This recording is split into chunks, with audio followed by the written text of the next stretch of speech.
Indus नदी की बात करूं और ये सवाल पूछा गया है कि सिंधु नदी का उद्गम जो है वो किस ढाल से होता है, तो ध्यान रखिएगा। अगर हम लोग बात कर ले यहाँ पर जो लेफ्ट बैंक ट्रिब्यूटरीज हैं, तो मैंने आपको बताया कि यहाँ पर झेलम है, उसके बाद में चिनाब है, कोसी और इसके साथ साथ में महानंदा। इसमें दो चीज आपको ध्यान रखनी। ये सवाल इस बार यूपी से नहीं पूछा था कि भाई इसको पश्चिम से पूर्व में या उत्तर से दक्षिण में इस प्रकार से सेट कीजिए। इतने पॉइंट्स बताता जा रहा हूं, इन सबको जरूर मेंशन करते जाइएगा क्योंकि यहीं से आपसे एग्जाम में सवाल जो है वो पूछा जाएगा। नमस्कार दोस्तों, स्वागत है आप सबका एक बार फिर यूपीपीएससी वाला पर। एक बार फिर मैं आप सबके सामने यहां पर उपस्थित हूं और जैसा कि आप लोग जानते हैं कि उत्तर प्रदेश लोक सेवा आयोग की परीक्षा अभी निकट है, इसीलिए यूपीपीएससी वाला आपके लिए नित्य नए सेशंस यहां पर लेके आ रहा है और उसी क्रम में यहां पर मैं आप सबके सामने इस सेशन को लेकर आया हूं। आज मैं आपके साथ में बात करने वाला हूं इंपोर्टेंट रिवर्स ऑफ इंडिया, यानी कि भारत की जो महत्वपूर्ण नदियां हैं उनके बारे में हम लोग यहां पर चर्चा करेंगे और कोशिश ये करेंगे, प्रयास ये करेंगे कि आपसे प्रीलिम्स और मेंस में जो सवाल पूछे जाते हैं उनकी तैयारी आप इस सेशन पर कर पाएंगे। अगर हम लोग बात करें इस रिवर टॉपिक की, तो यहां से प्रीलिम्स में हर साल सवाल पूछे जाते हैं और मेंस में भी सवाल पूछे जाने की प्रबल संभावना होती है और इसीलिए यह टॉपिक बहुत ज्यादा महत्वपूर्ण भी हो जाता है। तो चलिए मेरे साथ इस सफर को, इस सेशन को, इस कहानी को हम लोग भी स्टार्ट करते हैं। अगर मैं आपसे बात करूं इंडियन ज्योग्राफी यानी कि भारत का भूगोल, भारत के भूगोल में कुछ इंपॉर्टेंट टॉपिक्स हैं जैसे कि रिवर्स एंड जो लेक्स हैं या फिर माउंटेन्स और हिल्स हैं या फिर फिजिकल क्लासिफिकेशन है, ऐसे सवाल जो है पूछे जाते हैं और इसीलिए मैं आपके सामने इस सेशन की आज यहां पर चर्चा करने जा रहा हूं। तो चलिए अब इस सफर को, इस कहानी को, इस सेशन को हम लोग यहां पर स्टार्ट करते हैं क्योंकि टाइम जो है वो बहुत कम है अब और समय जो है वो बहुत महत्वपूर्ण होता है। ठीक है, लेट्स सी। अगर मैं आपसे बात करूं यहां पर इंडियन जियोग्राफी की अगर मैं आपके साथ में चर्चा करूं, यानी कि अगर हम लोग यहां पर डिस्कशन करते हैं भारत के भूगोल के बारे में, जो भारत का भूगोल है अगर हम लोग इसको कवर करते हैं तो यहां पर आप लोग जानते हैं कि नदियां यानी कि रिवर्स एक इंपॉर्टेंट रोल प्ले करती हैं और उन्हीं के बारे में आज हम लोग यहां पर चर्चा करने वाले हैं। So now we will discuss about Indian river system.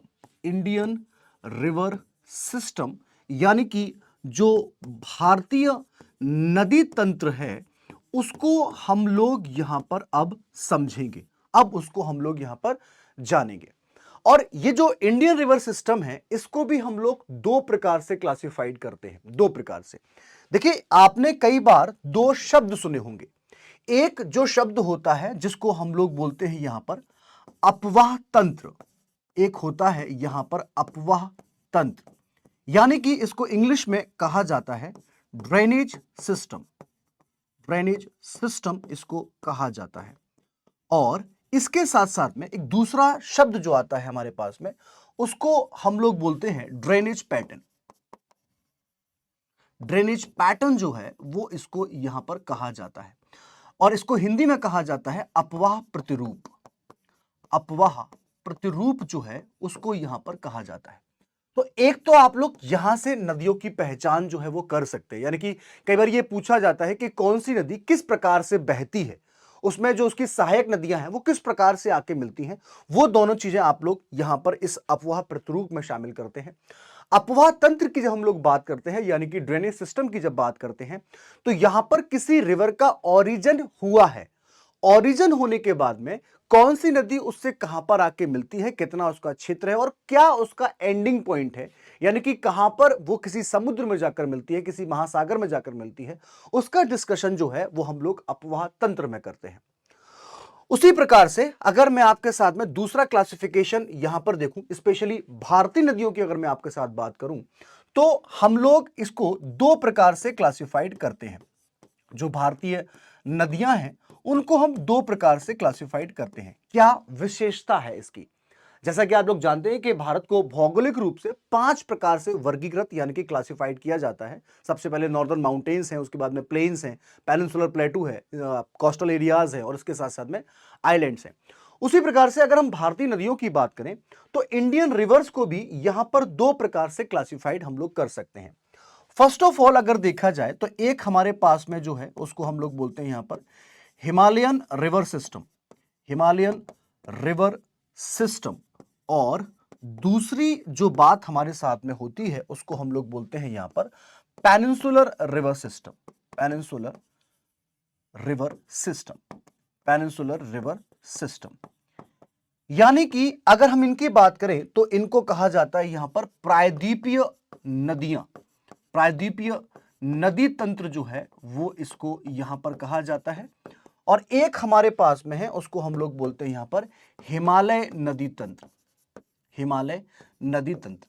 यानी कि एक बात बहुत ज्यादा क्लियर हो चुकी है, बहुत ज्यादा क्लियर हो चुकी है कि भारत में दो प्रकार के बोल सकते हैं कि ओरिजिन जो है वो हमको देखने को मिलते हैं। एक ऐसी नदियां जिनका ओरिजिन हिमालय से होता है, और एक ऐसी नदियां जिनका ओरिजिन जो है वो पेनिनसुलर प्लेटू जो है, प्रायद्वीपीय पठार जो है वहां से होता है। इसके साथ साथ में हम लोग देखते हैं कि भारतीय नदियों को दो प्रकार से क्लासिफाइड और किया जा सकता है। जी हां, पूर्व की ओर बहने वाली नदियां और पश्चिम की ओर बहने वाली नदियां। अगर हम यहां पर पूर्व की नदियों की बात करते हैं तो जैसे कि गंगा है, यमुना है, गोदावरी है, कृष्णा है, कावेरी है, ये पूर्व दिशा की ओर बहती है। यानी कि इनका जो एंडिंग पॉइंट है वो बे ऑफ बंगाल में है। और इसी तरीके से अगर मैं आपके साथ बात करूं यहां पर नर्मदा की, या मैं आपसे बात करूं ताप्ती की, या मैं आपसे बात करूं यहां पर माही नदी, ये नदियां जो हैं वो भारत के पश्चिमी क्षेत्र में बहती हैं। खैर, समय के साथ में इन सारी बातों की हम लोग चर्चा करेंगे, लेकिन सबसे पहले आज के इस सेशन में मैं आपके साथ में जो हिमालयन रिवर सिस्टम है इसकी चर्चा करने वाला हूं। यानी कि यह सेशन आपके लिए जो हिमालय नदियां हैं उनके लिए बहुत ज्यादा महत्वपूर्ण हो जाता है। तो चलिए स्टार्ट करते हैं। अगर मैं आपके साथ में सिंपली इसको डिफाइन करने की कोशिश करूं तो इंडियन ड्रेनेज सिस्टम जो है, यानी कि भारतीय अपवाह तंत्र जो है, उसको हम लोग यहां पर दो प्रकार से क्लासिफाइड कर लेते हैं। The first point is Himalayan rivers. The first point is Himalayan rivers and the second is Peninsular river. दूसरा जो है वो प्रायद्वीपीय नदियां हैं। और अगर हम लोग बात करते हैं इन हिमालयन रिवर्स की भी, तो इनको भी हम लोग दो प्रकार से क्लासिफाइड करते हैं। एक को हम लोग बोलते हैं एंसीडेंट, और दूसरी जो होती है वो होती है यहां पर नॉन एंटीसीडेंट, यानी कि ऐसी नदियां जिनका उद्गम हिमालय से पहले हो चुका था, हिमालय के बनने से पहले से हो रहा है, और ऐसी नदियां जो हिमालय के बाद में हुई हैं या उनका ओरिजिन हिमालय के बाद में हुआ है, उस प्रकार से हम लोग यहां पर इसको क्लासिफाइड करते हैं। सेम एज जब हम लोग पेनिनसुलर रिवर्स की बात करते हैं तो इनको भी दो प्रकार से क्लासिफाइड किया है, east flowing rivers and west flowing rivers. तो ये पॉइंट जो है वो आप लोग को यहां पर जानना होगा। तो सबसे पहले हम लोग यहां पर जो हिमालयन रिवर्स हैं इनके बारे में हम लोग यहां पर जानने की और समझने की कोशिश करते हैं। लेट्स सी, जब भी हम लोग यहां पर बात करते हैं हिमालयन रिवर सिस्टम, ठीक है, हिमालयन रिवर सिस्टम यानी कि ऐसा सिस्टम जो नदियां हिमालय से ओरिजिन हुई है, जिसकी उत्पत्ति हिमालय से हुई है। अब अगर मान लीजिए हम लोग यहां पर चर्चा करते हैं तो सबसे पहले अगर देखा जाए तो इसमें तीन नदियां जो हैं उनको शामिल किया जाता है। सबसे पहले जो है हमारे पास में उसको हम लोग बोलते हैं यहां पर इंडस रिवर सिस्टम, यानी कि इसको हम लोग यहां पर कहेंगे सिंधु नदी तंत्र, सिंधु नदी तंत्र। ये सबसे पहला पॉइंट। उसी तरीके से जो दूसरा महत्वपूर्ण सिस्टम हमको देखने को मिलता है उसको हम लोग बोलते हैं द गंगेज रिवर सिस्टम। इसमें भी हम दा लगाएंगे अभी, है ना, क्योंकि दा जो है वो ऐसी चीजों के सामने लगाया जाता है जो कि एकमात्र होती हैं, है ना। ये सुनो, तो यहां पर हम लोग लगा देते हैं the Indus river system, the Ganges river system. और तीसरा जो सिस्टम हमारे पास में आता है उसको हम लोग यहां पर बोलते हैं ब्रह्मपुत्र रिवर सिस्टम, ओके। अब इसको हिंदी में भी लिखना यहां पर लाजमी है ताकि जो हिंदी माध्यम के बच्चा हैं वो भी इस बात को अच्छे तरीके से समझ पाए। गंगा नदी तंत्र, और इसके साथ साथ में देखा जाए तो ब्रह्मपुत्र नदी तंत्र।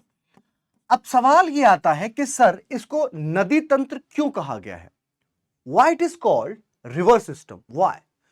वो इसलिए क्योंकि इस रिवर सिस्टम का मतलब, जैसा कि मैंने आपको बताया, कि इसके ओरिजिन से लेकर और इसके एंडिंग पॉइंट तक की सारी चीजों को इसमें क्या करते हैं, शामिल करते हैं। जैसे कि कहां से इसका ओरिजिन हुआ, कहां से इसने एंटर किया, कहां से ये एंड होगी, और कहां से इसकी ट्रिब्यूटरीज जो है यानी कि सहायक नदियां जो हैं वो इससे आकर मिलती हैं।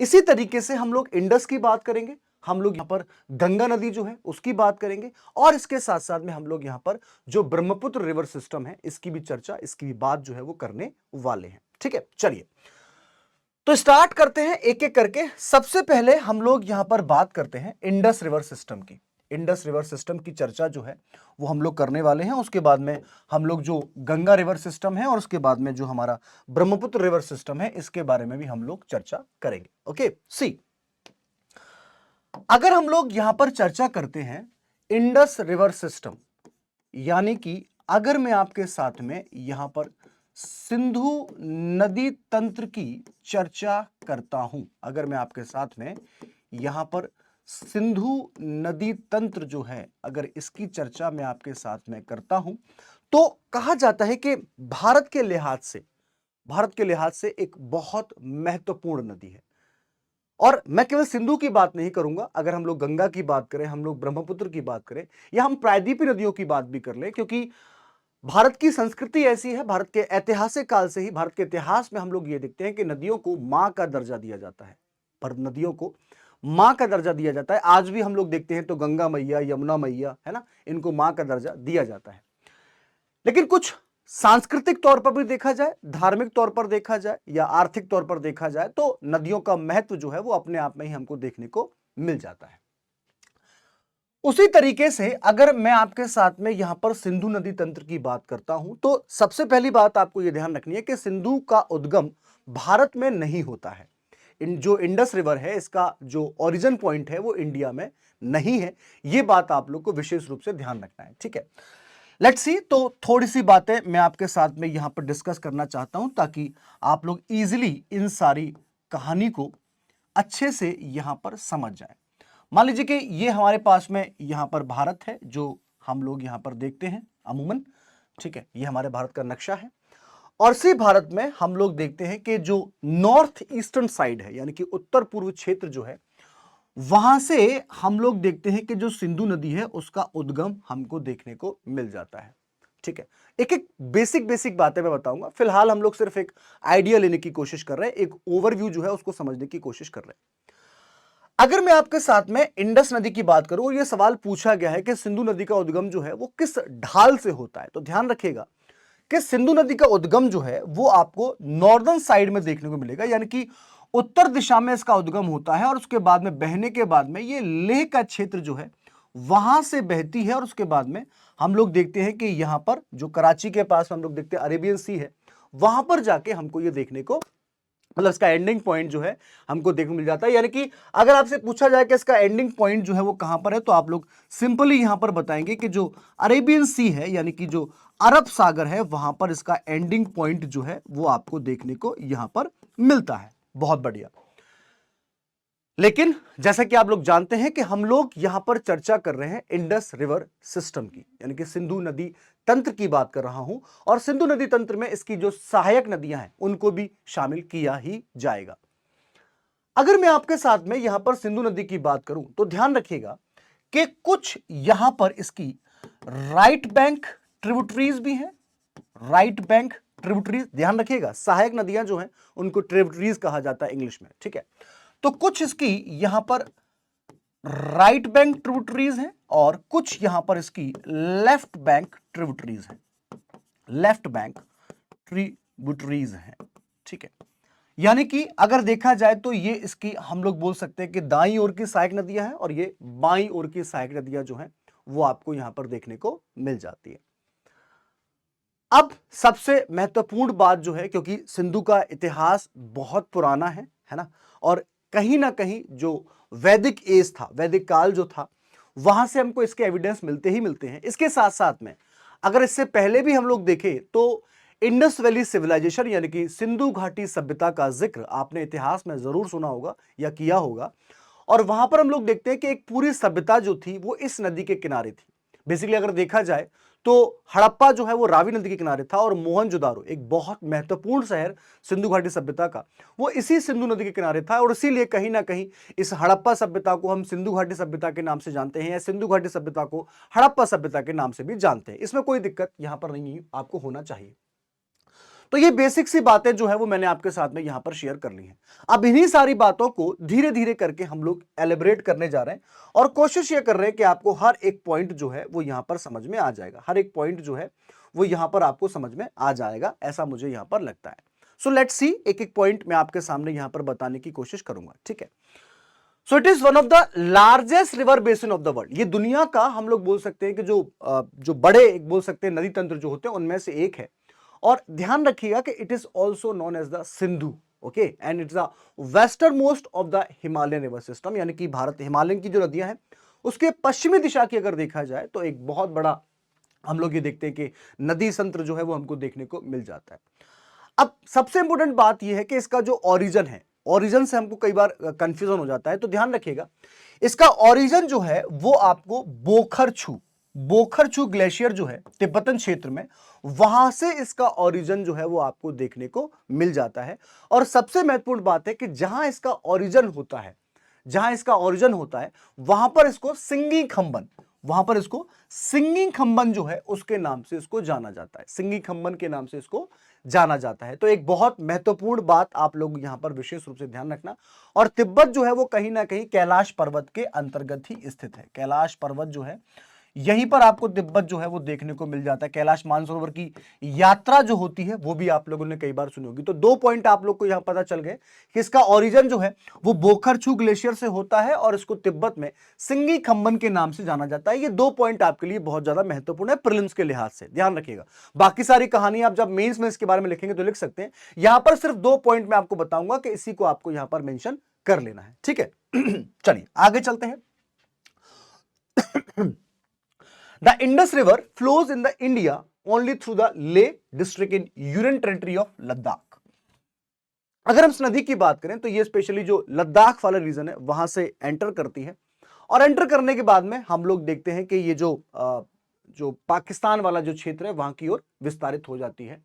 और इसकी कुछ प्रमुख नदियां जो हैं वो आप लोग के सामने, जैसे कि हम लोग बात करते हैं झेलम, उसके बाद में है चिनाब, उसके बाद में रावी है, ठीक है। रावी के बाद में आप देखेंगे तो यहां पर ब्यास है और ब्यास के बाद में हम लोग देखते हैं तो सतलुज, ठीक है। सतलुज जो है वो भी इसकी यहां पर हम लोग देखते हैं कि सहायक नदी है। तो झेलम, चिनाब, उसके बाद में हम लोग देखते हैं रावी है और सतलुज, ये कुछ प्रमुख नदियां हैं। और इसमें एक इंपॉर्टेंट प्रीलिम्स के लिए और महत्वपूर्ण बात है और वो ये कि चिनाब जो है इसकी क्या कहा जाता है, वो इसकी लार्जेस्ट ट्रिब्यूटरी है, लार्जेस्ट।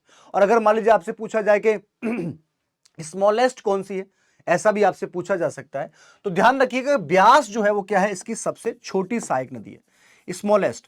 इसका ओरिजिन भी इंडिया में ही होता है और इसका एंडिंग पॉइंट भी इंडिया में ही है, क्योंकि ये आगे जाके जो आपकी सतलज नदी आती है जिसे हम लोग प्राचीन काल में शतुद्री के नाम से जानते थे, उसमें जाके मिल जाती है। तो ये 2 बेसिक पॉइंट आपके सामने मैंने प्रस्तुत कर दिए प्रीलिम्स के लिए। ध्यान रखिएगा क्योंकि टाइम कम है, हमको जल्दी जल्दी रिवीजन करना है, इसीलिए मैं यहां पर जो हमारे पास में ये शब्द जो है इनमें से महत्वपूर्ण चीजें जो है मैं आपको बताता चल रहा हूं। इसके बाद में अगले पॉइंट की अगर मैं आपके साथ में चर्चा करता हूं, तो ये पूरा मैप जो है वो मैंने आपके सामने प्रस्तुत कर दिया है। पूरा मैप जो है वो मैंने आपके सामने प्रस्तुत कर दिया। और हो सकता है कि आपको यहां पर कंफ्यूजन हो कि यार कौन सी लेफ्ट बैंक है, कौन सी राइट बैंक है। तो इसके लिए मैंने कोशिश की है कि आपके सामने एक ट्रिक जो है उसको प्रस्तुत कर दूं ताकि आप लोग अच्छे से उसको याद कर सकेंगे। देखिए बच्चों, अगर ये नदी का रास्ता जो है बोखरछू ग्लेशियर से नॉर्दर्न साइड की ये ओरिजिन होता है और ये नॉर्थ वेस्टर्न की तरफ से इस प्रकार से क्या करती है, ये मूव करती है। इस बात को आप लोग विशेष रूप से ध्यान रखना। लद्दाख रीजन जो है वहां पर आपको इसका जो फ्लोइंग पॉइंट जो है, फ्लोइंग वे जो है, पाथ जो है वो आपको देखने को मिल जाता है। अब बहुत सारी नदियां आपके सामने यहां पर दिख रही होंगी, बहुत सारी नदियां जो है वो आपको यहां पर दिख रही होंगी, ठीक है। जैसे कि हम लोग बात करें, यहां पर जोब नदी है, गूमल है, टोची है, कुर्रम है, काबुल है, कुनार है, स्वात है, गिलगित है, ठीक है, और श्योक है ना।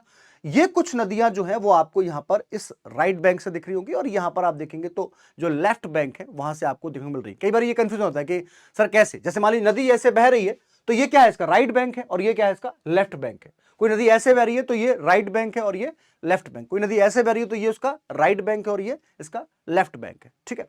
तो जब हम लोग यहां पर बात करते हैं सिंधु नदी की, तो सिंधु नदी में आप देखेंगे कि इस प्रकार से नदियां जो हैं वो आपके सामने हैं।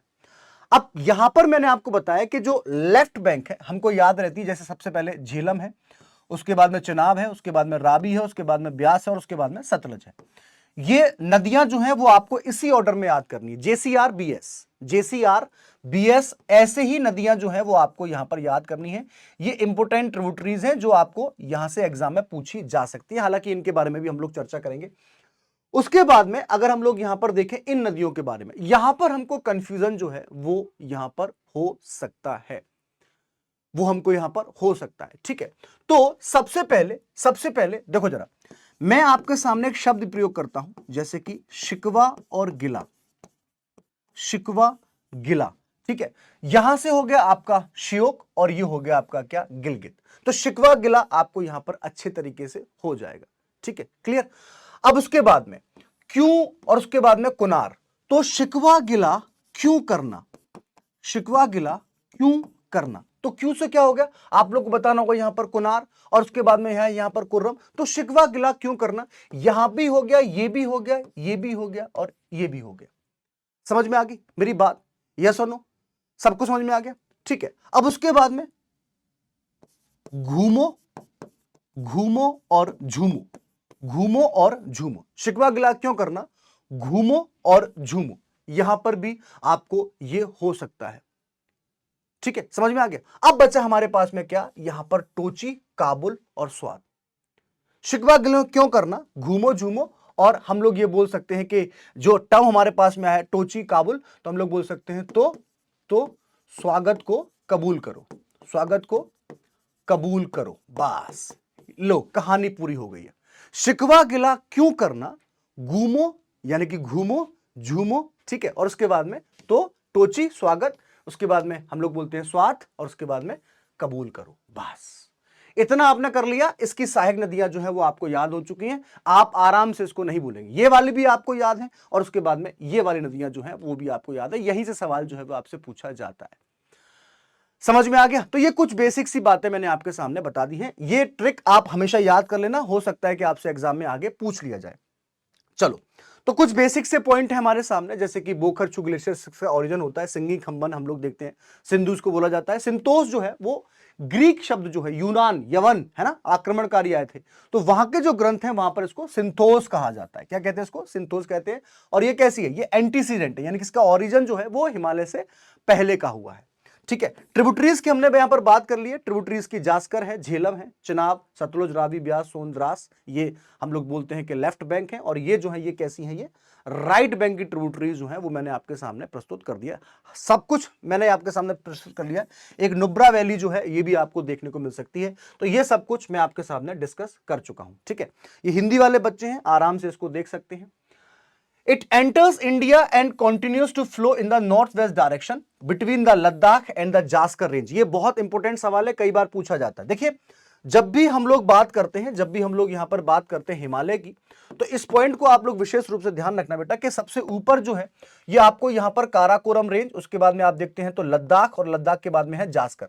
तो ये नदी जो है ये किसके बीच में बहेगी, आप लोग यहां पर सिंपली बोल सकते हैं कि ये नदी जो है ये आपको लद्दाख और जास्कर रेंज जो है ना, लद्दाख और जास्कर रेंज जो है उनके बीच में आपको ये बहती हुई देखने को मिल जाएगी, ठीक है ना। तो हमने क्या बनाया, यहां पर मैंने आपसे कहा ये काराकोरम, यहां पर लद्दाख, ये जास्कर, और हम क्या करते हैं यहां से इस नदी का ओरिजिन कर देते हैं, और इन दोनों नदियों के बीच में इस प्रकार से ये बहती है, नॉर्थ साइड बहेगी लेकिन नॉर्थ वेस्टर्न में आगे जाके बह जाएगी। तो कौन सी श्रेणी है बेटा, आप लोग को याद रखना है कि यहां पर लद्दाख व जांस्कर या फिर जास्कर श्रेणी जो है, इन दोनों के मध्य से ये नदी जो है बहती है। एग्जाम में आपसे पूछा जा सकता है, इसके लिए अपने आप को आप तैयार कर लें, ठीक है। Here it encircles the town of Leh and joined by the Jaskar river, बता चुका हूं। Later Suru, subsequent tributary on which Kargil lies, join the Indus. Subsequently it is joined by the Shyok, Shyok जिसका origin जो है वो Siachen glacier से हो रहा है, ठीक है ना। Gilgit is the last tributary of the Indus in India. Bharat में अगर आपसे पूछा जाए सबसे छोटी, सबसे लास्ट कौन सी है, तो आप लोग को आंसर देना है, आपको बताना है यहां पर गिलगित। तो शिकवा और गिला क्यों करना है, शिकवा और गिला क्यों करना है, घूमो झूमो और जो स्वागत है उसको कबूल करो, ठीक है। क्या करना है, उसको कबूल करना है, ओके। सो ये आपको जो इसकी ट्रिब्यूटरीज हैं वो इजीली यहां पर याद हो गई होंगी। Near Attock it takes a sharp southerly bend, ठीक है, साउथली बैंड इस प्रकार से दक्षिण की ओर बैंड करती है ये, and mountainous journey after passing through a deep gorge. Here it's joined by the Kabul river. ये सारी ट्रिब्यूटरीज जो है वो आप लोग को यहाँ पर ध्यान रखना है, जैसे कि कुर्रम है, टोची है, सोहम है, जोब है, गोमल है, ये सारा का सारा आप लोग को एक बार यहाँ पर लर्न कर लेना है। तो मुझे लगता है कि यहां पर आप इंडस रिवर के बारे में जान चुके हैं और उसकी ट्रिब्यूटरीज जो हैं उसके बारे में भी अच्छे तरीके से आप लोग जान चुके हैं। इसमें कोई दिक्कत, इसमें कोई परेशानी आपको यहां पर नहीं रही होगी। अगर हम लोग बात कर ले यहां पर जो लेफ्ट बैंक ट्रिब्यूटरीज हैं, तो मैंने आपको बताया कि यहां पर झेलम है, उसके बाद में चिनाब है, उसके बाद में रावी है, उसके बाद में ब्यास है और उसके बाद में सतलज। सतलज नदी जो है इस प्रकार से आती है और ब्यास इससे यहां पर आके मिल जाती है। आगे हम लोग यहां पर करेंगे। और ये जो नदियां जहां पर मिलती हैं उसको क्या बोलते हैं? उसको पंचनद कहा जाता है। उसको क्या बोलते हैं बेटा? पंचनद जो है वो यहां पर कहा जाता है। ये 5 नदियों का क्षेत्र है जो आपसे एग्जाम में पूछा ही जाएगा। इसको जरूर आप लोग यहां पर तैयार कर लेंगे, ठीक है ना? क्लियर है बात? कहीं कोई दिक्कत, कोई परेशानी मुझे लगता है कि आपको नहीं होगी। अब हम लोग करके एक एक करके इन सारे पॉइंट्स के बारे में यहां पर देख लेते हैं। सबसे पहले हम लोग देखेंगे यहां पर झेलम। देखिए, प्रीलिम्स में यहां से सवाल बनना लाजमी है, क्योंकि ये ऐसी नदियां हैं जहां से हर वर्ष सवाल पूछे ही जाते हैं। ओके, तो झेलम जो नदी है इसका जिक्र हमको जो वैदिक एज है वहां पर भी हमको देखने को मिलता है। और वैदिक एज में इसको हम लोग वितास्ता के नाम से जानते हैं। वितास्ता के नाम से जानते हैं, इस बात को आप लोग अच्छे तरीके से समझते हैं, जानते हैं। और कहीं ना कहीं यही वो नदी है जिसके किनारे पर पंजाब के राजा पोरस और सिकंदर का युद्ध हुआ था। यस और नो? तो ये भी आप लोग को जानना होगा। अदर नेम वितास्ता एंशिएंट वैदिक नेम है, ठीक है। नीलम जो है इसको पाकिस्तान में कहा जाता है। ये पूछा जा सकता है बेटा, झेलम नदी जो है इसको क्या बोलते हैं? यहां पर उसको पाकिस्तान में नीलम कहा जाता है, ठीक है। फ्लो कैसा है इसका? इनिशियली इट फ्लोज नॉर्थवर्ड, ठीक है। वुल्लर से इसका जो ओरिजिन होता है, जब हम लोग इसके ओरिजिन की बात करते हैं तो बुल्लर लेक तक हम लोग देखते हैं कि ये नॉर्थवर्ड बहती है। ओरिजिन कहां से हो रहा है? वेरीनाग से। वेरीनाग झील जो है ये आपको जम्मू कश्मीर में आपको देखने को मिलेगी, इस पर पीर पांजाल रेंज में, ठीक है। तो वहां से इसका क्या होता है? ओरिजिन होगा। और वहां से ओरिजिन होने के बाद में नॉर्थवर्ड बैठती कहां तक? बुल्लर झील तक। बुल्लर झील की क्या विशेषता है? आप लोग कमेंट करके जरूर मुझे बताइएगा। बुल्लर झील जो है उसकी क्या विशेषता है, ये आपको मुझे बताना है, ठीक है। Further in the south west direction to flow through the Kashmir valley. अब ये कहां बहेगी? कश्मीर वैली में बैठती है। उसके बाद में at Muzaffarabad Jhelum joins Kishan Ganga and takes a sharp hairpin southward swing. Hairpin का मतलब क्या होता है? हेयर पिन आप लोग जानते हैं, इस प्रकार से जो बालों में पिन जिसे हम लोग बोलते हैं, ठीक है, इस प्रकार से घूम जाना, ठीक है। तो यहां पर आप लोग देखेंगे हेयर पिन जो है वो हमको यहां पर देखने को मिलती है। और यहां पर किशन गंगा जो है वहां से इसका क्या होता है? मीटिंग पॉइंट यहां पर होता है। And after that it forms a border between India and Pakistan. Bharat और पाकिस्तान के बीच में एक बॉर्डर जो है उसका निर्धारण करती है। Emerge as Potwar plateau at Mirpur and finally joins Chenab at Trimmu. At the last आपसे पूछा है कहां पर जाके मिलती है, तो आप बताएंगे कि त्रिमू नामक जगह है जहां पर जो हमारी झेलम नदी जो है वो चिनाब में मिल जाती है। सबसे पहले झेलम है, उसके बाद में चिनाब है, रावी है, व्यास है और सतलज है। ये पंचनद आपको विशेषतः याद रखना होगा। तो अभी तक हमने क्या देखा? अगर इसके ओरिजिन की बात कर ले तो वेरीनाग से ओरिजिन हुआ है, वुल्लर लेक तक नॉर्थवर्ड जाती है, उसके बाद में साउथवर्ड हेयर पिन बनाती है। किशन गंगा जो है वहां से इसको क्या होगा? ज्वाइन करेगी ये। और एट द लास्ट हम लोग देखते हैं कि त्रिमू नामक स्थान पर ये किससे मिल जाती है, तो आपको आंसर देना है चिनाब से इसका मिलन जो है वो यहां पर हो जाता है। ये आपको समझना होगा, ठीक है ना? चलो, अब दूसरी हम लोग बात करते हैं यहां पर चिनाब नदी की। देखिए, चिनाब नदी जो है बेसिकली आप लोग ध्यान रखना कि इसको प्राचीन काल में अस्किनी के नाम से जानते थे। अस्किनी जो है वैदिक जो नदी है उसका नाम यहां पर देखने को मिलता होगा। और ध्यान रखिएगा कि चिनाब जो है ये बेसिकली 2 धाराओं का संगम है। एक का नाम यहां पर चंद्र है और एक का नाम यहां पर क्या है? भागा। तो अगर आपसे पूछा जाए किस नदी का नाम चंद्रभागा है, तो आप लोग चिनाब का यहां पर जिक्र जो है वो कर सकते हैं, ठीक है। ओरिजिन कहां से हो रहा है? ओरिजिन जो है वो इसका हिमाचल प्रदेश से हो रहा है। कहां से हो रहा है? हिमाचल प्रदेश का इससे ओरिजिन जो है वो आप लोग को ध्यान रखना होगा। और हिमाचल प्रदेश में एक बहुत महत्वपूर्ण जगह है बारालाचा पास, बारालाचा दर्रा जो है वहां से इसका ओरिजिन जो है वो हम लोग को देखने को मिलता है। और कहा जाता है कि ये लार्जेस्ट ट्रिब्यूटरी है किसकी? इंडस की। ये सबसे लंबी सहायक नदी है, ठीक है। क्लियर है? हिमाचल से ओरिजिन होने के बाद में और कश्मीर वैली को पास करने के बाद में ये पाकिस्तान का जो पंजाब है वहां पर प्रवेश करती है। And later joins Jhelum and Ravi and finally meet Sutlej to form Panchnad project on the river. अगर हम लोग बात करें तो ये नदी जो है स्पेशली आपको हमने देखा कि इससे पहले झेलम आके मिली, और झेलम के बाद में हम लोग यहाँ पर रावी और सतलज की बात करते हैं, तो टोटल सिस्टम जो है वो हमको यहाँ पर पंचनद का देखने को मिल जाता है। अब आपके दिमाग में सवाल और होगा, सर झेलम एक हो गई, चिनाब दूसरी हो गई, रावी तीसरी हो गई और सतलुज चार हो गई, लेकिन आप तो यहां पर बात पंचनद की कर रहे हो। पंचनद यानी कि जो हमारी ब्यास नदी थी वो पहले ही किससे मिल चुकी है, वो पहले ही आप लोग ध्यान रखना, तो वो सतलुज से मिल चुकी है, इसीलिए इसको पंचनद जो है वो यहां पर कहा जाता है। और इस नदी पर कुछ प्रमुख प्रोजेक्ट भी हैं, जैसे कि हम लोग बात करते हैं तो सलाल परियोजना है, बगलिहार परियोजना है और दुलहस्ती परियोजना है। ये एग्जाम में पूछी जाती है, तो सलाल किस पर है, बगलिहार किस पर है और दुलहस्ती किस पर है, इसको भी आप लोग जरूर यहां पर मेंशन कर लीजिएगा। अच्छा, जो हिंदी मीडियम वाले बच्चे हैं, आप लोगों को भी बिल्कुल परेशान होने की आवश्यकता नहीं है। मैंने इस नोट्स में आपके लिए जो दोनों भाषाएं हैं उनकी प्रॉपर यहां पर तैयारी की है, ताकि आपके पास प्रॉपर नोट्स जो हैं वो यहां पर पहुंच पाए। ठीक है, चलिए उसके बाद हम लोग बात करते हैं रावी की। देखिए, रावी नदी और चिनाब नदी, इन दोनों का ही उद्गम जो है ये आपको हिमाचल प्रदेश में देखने को मिलेगा, कंफ्यूज बिल्कुल मत होइएगा। चिनाब नदी जो है उसका उद्गम जो है वो बारालाचा से होता है, और ये जो आपकी रावी नदी है इसका रोहतांग से। ऐसे ही याद कर लो, कंफ्यूजन ना हो, तो रावी रोहतांग से है, रावी रोहतांग से है, और रोहतांग दर्रा कहां पर है, तो आपको आंसर देना है ये हिमाचल प्रदेश में है। ठीक है, प्राचीन काल की बात कर लें तो परशुनी इसका प्राचीन नाम है, जिस पर दसराजन युद्ध जो था, जब आप लोग वैदिक काल को पढ़ते हो तो वहां पर आपको दसराजन युद्ध का जिक्र मिलता है, तो इस बात को आप लोग विशेष रूप से ध्यान रखना। Initially it flows in a north west direction, north west उत्तर पश्चिम, है ना, and after crossing Chamba, Himachal Pradesh में आपने नाम सुना होगा चंबे वाली शाम, है ना, तो चंबा नाम की जगह जो है उसको पार करने के बाद में ये साउथ वेस्ट की ओर टर्न करती है and leaves the Dhauladhar range making a deep gorge. यहां पर क्या बनता है, एक महाखड्ड। गॉर्ज क्या होता है, जब नदी पहाड़ों से होकर गुजरती है तो वो कुछ काट देती है चट्टानों को, तो वहां पर गॉर्ज टाइप की, यानी कि गहरी खाइया टाइप की जो है वैली जो है एक प्रकार की आपको देखने को मिलती है ना, घाटियां जो है वो आपको यहां पर देखने को मिल जाती है, तो ये निर्माण करती है यहां पर।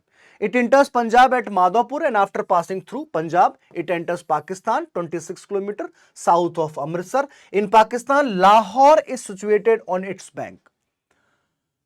हड़प्पा जो शहर था, लाहौर जो है वो इसी नदी के किनारे स्थित है, ऐसा आपसे पूछा जा सकता है। ठीक है, it meets Chenab near Rangpur in Pakistan Punjab. कहां पर मिलती है बेटा, ये रंगपुर में आके मिल जाती है, और इस पर कुछ प्रमुख हमारे पास में प्रोजेक्ट भी हैं, जैसे कि रंजीत सागर है, चमेरा है, और उसके साथ साथ में बैरासियोल है। तो ये कुछ जो वाटर प्रोजेक्ट है, हाइड्रो पावर प्रोजेक्ट जो होते हैं, वो भी आपको यहाँ पर रावी नदी जो है इस पर देखने को मिल जाते हैं। आई होप कि सारी बातें आपको समझ में आ रही होगी, और आप लोग शॉर्ट नोट्स बनाते जा रहे होंगे। नोट्स जरूर बनाइएगा, और जो पॉइंट मैं आपको यहां पर अंडरलाइन करता जा रहा हूं, हेडलाइन जो मैं इसके नीचे मार्क करता जा रहा हूं, उनको जरूर लिखिएगा। बाकी कहानी एक बार आप कान में ईयरफोन लगाएंगे आपको समझ में आ जाएगा, लेकिन जो पॉइंट मैं आपको बोलता जा रहा हूं इनको जरूर आप लोग लिख लें। अभी नहीं लिख पा रहे हैं, बाद में तसल्ली से उसको आप लोग लिख लीजिएगा, ठीक है ना। उसके बाद में आती बेटा हमारे पास में ब्यास। ठीक है, ये हम लोग देखते हैं कि सबसे छोटी नदी है। ठीक है, ब्यास सबसे छोटी सहायक नदी है इंडस रिवर सिस्टम की, और कहा जाता है कि रोहतांग दर्रे के निकट ही इसका ओरिजिन भी हमको देखने को यहां पर मिल जाता है। बिपाशा इसका प्राचीन नाम था, बिपाशा इसका प्राचीन नाम था।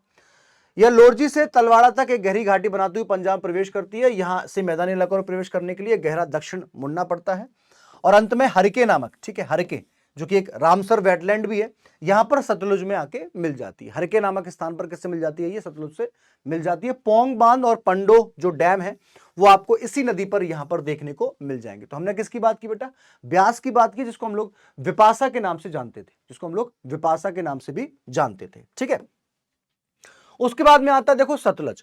अब इस पॉइंट को थोड़ा सा यहां पर समझने की कोशिश करना, ये मैपिंग यहां पर करना बहुत जरूरी है, बहुत जरूरी है। ठीक है, ये लद्दाख वाला क्षेत्र है, ये पंजाब वाला क्षेत्र है, ये जम्मू कश्मीर है, यहां पर आप देखेंगे तो आपको राजस्थान भी देखने को मिल जाएगा।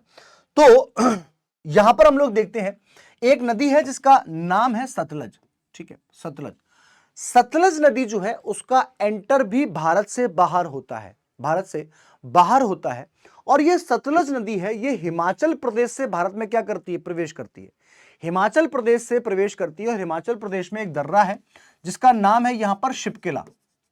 ठीक है, शिपकिला दर्रा जो है उससे ही यहां पर जो नदी है ये क्या करती है, ये भारत में प्रवेश करती है। और ब्यास नदी जो है वो इसी से आकर मिल जाती है। इस बात को आप लोग विशेष रूप से ध्यान रखेंगे, विशेष रूप से आप लोग को यहां पर ध्यान रखना होगा। ठीक है, ओके, सो इन हिमाचल अगर हम लोग यहां पर बात करते हैं तो रक्कसताल जो झील है, ठीक है, वहां से इसका ओरिजिन होता है। शिपकिला पास से क्या करती है, इंटर करती है। शतुद्री इसका वैदिक नाम है और तिब्बत में इसको लांगचन खंबन के नाम से, वो सिंगी खंबन था, ये लांगचन खंबन के नाम से इसको जाना जाता है। Is it clear? इसमें कोई दिक्कत आपको नहीं रही होगी, मैं से बेसिक से पॉइंट आपको बता दिए हैं। In Himachal, it joins a number of small tributaries. The most important among this is Spiti. एक नदी यहाँ पर आपको मिलती है, स्पीति नदी. It enters the Punjab plains after forming a gorge at Naina Devi, where the famous Bhakra Dam has been constructed on Satluj River. Bhakra dam जो है वो यहाँ पर आपको देखने को मिल जाएगा. And at रोपड़, ठीक है, रोपड़ पंजाब में है, सतलज नदी के किनारे ही है और ये एक साइड भी है सिंधु घाटी सभ्यता की. Turn westward and meets Bias at Harike. Further, it keep on flowing westward and form a boundary between India and Pakistan at Firozpur. It's very simple. Map के थ्रू आप क्या करेंगे, आप बस यहां पर लिखिएगा हिमालयन रिवर, और हिमालयन रिवर को बीच में लिखने के बाद में यहां पर आप लिखिएगा झेलम, यहां पर लिखना आप चिनाब, यहां पर लिखना आप रावी, यहां पर लिखना आप सतलज, और उसी में 4-4 पॉइंट जो उसको इंक्लूड कर लेना. एग्जाम के टाइम पर तुरंत रिवीजन हो जाएगा और कुछ भी बाहर भी नहीं जाएगा, कुछ भी बाहर भी नहीं जाएगा. और मैं आपको बता दूं, इस टॉपिक को पढ़ने के बाद में आप पीवाईक्यूज लगा लीजिएगा, आप एमसीक्यूज लगा लीजिएगा. ऐसी मेरी पूरी कोशिश है कि आपसे कोई भी सवाल जो है वो छूटने वाला नहीं है. इस बात का विशेष रूप से ध्यान रखा जाएगा. चलिए, तो मैं बता चुका हूं, Pakistan meet Chenab, the combined water of the 5 rivers of the Punjab thus formed is known as Panchnad, and Panchnad meet Indus at Mithankot. ये पूछा जाता है एग्जाम में, पूछा भी गया है कि कहां पर जाके ये 5 नदियां जो मिलती हैं. तो यहां पर आपको आंसर देना है कि जो आपका मिठानकोट नाम की जगह है, वहां पर ये 5 नदियों का पानी जो है उससे आके मिल जाता है. और फाइनली एट द लास्ट ये जो अरेबियन सी है, अरब सागर जो है, वहां पर ये गिर जाते हैं. अगर हम परियोजनाओं की बात कर ले तो भाखड़ा और इसके साथ साथ में नाफ्ता झाकरी इसी नदी पर स्थित है. इस बात को आप लोग यहां पर शामिल कर लीजिएगा, ठीक है ना. चलो, तो ये कुछ बातें हम लोगों ने यहां पर की इस नदियों के बारे में और इनकी जो विशेषता है उनके बारे में. अब इससे रिलेटेड एक इंपॉर्टेंट टर्म और है, सिंधु जल समझौता. ठीक है, इसका जवाब आप लोग मुझे कमेंट के माध्यम से देंगे, लेकिन थोड़ी सी इंफॉर्मेशन मैं आपको दे देता हूं. हुआ ये कि पहले तो नदियां, क्योंकि पंछी नदियां पवन के झोंके, कोई सरहद क्या इनको रोके. ठीक है, ये सरहदें जो है वो मनुष्यों के द्वारा बनाई गई, मानवों के द्वारा बनाई गई है ना, हमारे द्वारा बनाई गई है. पंछी को कोई नहीं रोक सकता, नदियों को कोई नहीं रोक सकता, और जो पवन के झोंके होते हैं उनको कोई नहीं रोक सकता है. उसी तरीके से हम लोग यहां पर बात करते हैं इंडस वाटर ट्रीटी. भारत और पाकिस्तान का विभाजन हुआ, बेसिकली भारत के 2 टुकड़े हुए और एक नया देश बना जिसका नाम पाकिस्तान है 14 अगस्त 1947 को. और जैसे ही उसका क्रिएशन हुआ उसके बाद में ही डिस्प्यूट जो थे वो स्टार्ट हो गए, चाहे वो रिसोर्सेज की बात हो, चाहे वो बाकी सारी चीजों की बात हो, चाहे वो टेरिटरी की बात हो. इसी में से एक जो था वो था यहाँ पर सिंधु जल का जो समझौता, यानी कि सिंधु का जल जो है उसको किस प्रकार से यहाँ पर अब यूज किया जाए, कौन किसका यूज करेगा. तो यहाँ पर जो पाकिस्तान के जो बोल सकते हैं कि प्रमुख व्यक्ति थे और भारत की तरफ से भी प्रमुख व्यक्ति थे, नाम क्या था, इनका जिक्र आप लोग मुझे कमेंट के माध्यम से जरूर दीजिएगा. आपकी प्रतिक्रिया मैं चाहता हूं, यहाँ पर आपका जो सपोर्ट है, समर्थन है, वो बाकायदा बना रहना चाहिए.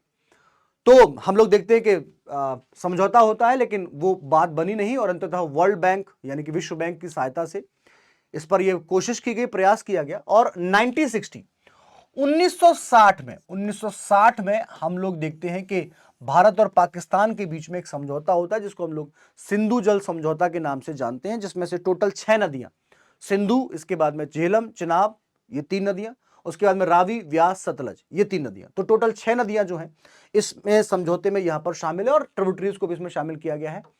और सबसे इंपॉर्टेंट बात है कि 3 नदियों का पानी ज्यादातर पाकिस्तान को दिया गया है और उसका कुछ पानी भारत को दिया गया. अन्य 3 नदियों का ज्यादातर पानी भारत को दिया गया और उसका छोटा प्रतिशत पानी जो है वो, कम प्रतिशत पानी जो है वो पाकिस्तान को दिया गया. तो इस प्रकार के समझौता जो है वो यहां पर किया गया था. हालांकि वर्तमान में अगर देखा जाए तो भारत सरकार के द्वारा ये कोशिश की गई है कि इसको फिर से अब चेक किया जाए, क्योंकि अब थोड़ी सी प्रोडक्शन की बात भी की जा रही है, कुछ कंस्ट्रक्शन की बात भी जो है वो यहाँ पर करने की प्रयास किए जा रहे हैं. तो इस पे अब जो चर्चा है वो हो रही है, लेकिन देखते हैं कि आने वाले इस भविष्य की गर्त में जो है वो क्या हमको देखने को मिलता है. तो ये आपको बताना होगा कि यहाँ पर भारत की तरफ से कौन कौन प्रमुख व्यक्ति था और पाकिस्तान की तरफ से कौन व्यक्ति था, ये आपको कमेंट करके मुझे आंसर सब लोगों को देना है. चलिए, तो ये सारी बातें जो थी बच्चों हम लोगों ने यहाँ पर बात करी, स्पेशली आपसे हमने बात करी यहाँ पर स्पेशली आपसे इंडस रिवर के बारे में. अब हम लोग बात करेंगे यहाँ पर गंगा रिवर सिस्टम के बारे में, गंगा नदी तंत्र जो है उसके बारे में अब हम लोग यहाँ पर चर्चा करने वाले हैं. कहा जाता है कि गंगा जो है वो भारत की सबसे लंबी नदी है। इसकी कुल लंबाई 2525 किलोमीटर 2525 किलोमीटर टोटल जो इसका मार्ग है वो हमको यहां पर देखने को मिलता है।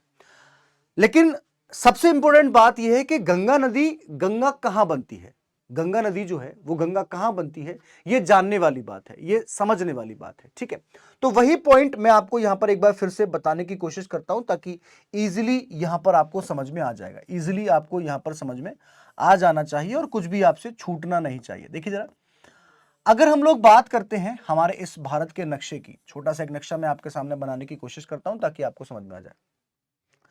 ये हमारा भारत जो है, यहां पर एक स्टेट है जिसको आप लोग उत्तराखंड के नाम से जानते हैं। उत्तराखंड जिसको 2000 में उत्तर प्रदेश से अलग किया गया था। ठीक है, इसी उत्तराखंड में हम लोग देखते हैं कि आपको ग्लेशियर देखने को मिलता है जिसका नाम है यहां पर गंगोत्री ग्लेशियर, गंगोत्री ग्लेशियर। और ये जो गंगोत्री ग्लेशियर है इसी से एक नदी है जिसका नाम उद्गम होता है भागीरथी, भागीरथी। ठीक है, भागीरथी जो है ये आगे जाकर मिलती है एक जगह का नाम है जिसका नाम है यहां पर देवप्रयाग। क्या नाम है? देवप्रयाग। इस देवप्रयाग नामक जगह पर ये जो भागीरथी है ये एक दूसरी स्ट्रीम से आके मिलती है जिसका नाम क्या होता है? जिसका नाम होता है यहां पर अलकनंदा। क्या नाम होता है?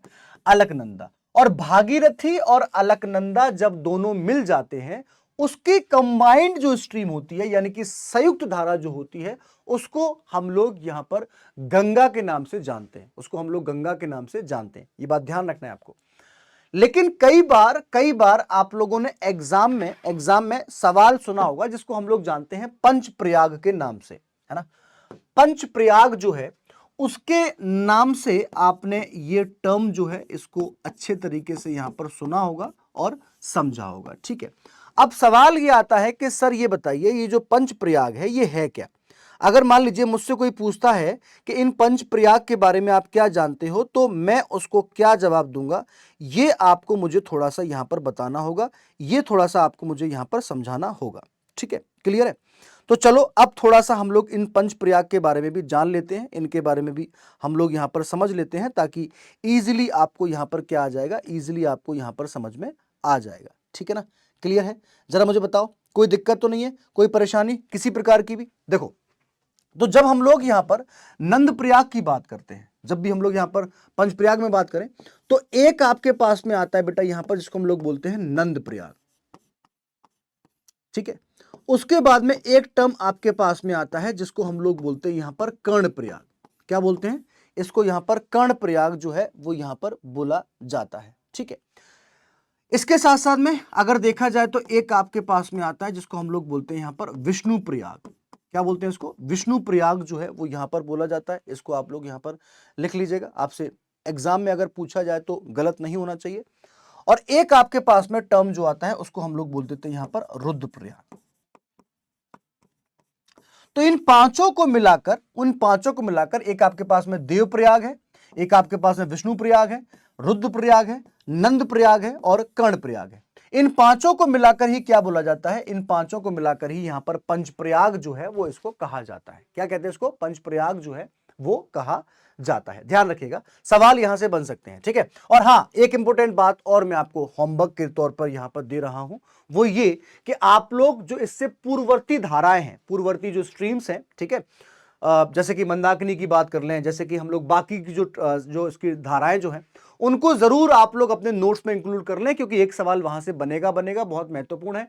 और हां, अगर आपके पास थोड़ा सा टाइम हो तो आप लोग कमेंट सेक्शन में जरूर बताएं कि जो नंद प्रयाग है वहां पर कौन सी धाराएं मिलती हैं, कर्ण प्रयाग जो है वहां पर कौन सी धाराएं मिलती हैं, विष्णु प्रयाग और देव रुद्र प्रयाग में कौन सी धारा मिलती है। क्योंकि एक मैं आपको बता चुका हूं कि भागीरथी और अलकनंदा जो है वो आपको देव प्रयाग मिलती हैं, जिसके बाद में इसका नाम जो है वो क्या हो जाता है, जिसका नाम हमको यहां पर गंगा जो है वो देखने को मिलता है। ये आपको समझना होगा। ठीक है, चलो आगे चलते हैं बच्चों।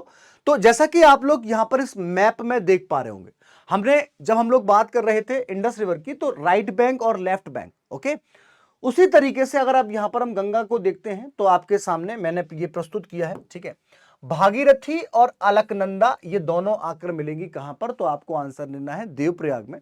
और उसके बाद में ये कंबाइंड स्ट्रीम जो होती है वो हरिद्वार के मैदानों में पहुंचती है और उसके बाद में उत्तर प्रदेश में बहने के बाद में ये बिहार, उसके बाद में थोड़ा सा भाग झारखंड में, उसके बाद में बंगाल में, और उसके बाद में हम लोग देखते हैं कि ये जो बांग्लादेश वाला क्षेत्र है वहां पर जाके एंड हो जाती है। ठीक है, लेकिन उससे पहले बहुत सारी यहां पर हम लोग देखते हैं कि जो डिस्टरबेंस जो है वहां पर आपको इसमें देखने को मिल सकता है। ठीक है, जैसे कि अगर हम लोग यहां पर देखें तो ये यहां से ज्वाइंट हुई है, ये बात बिल्कुल परफेक्ट है।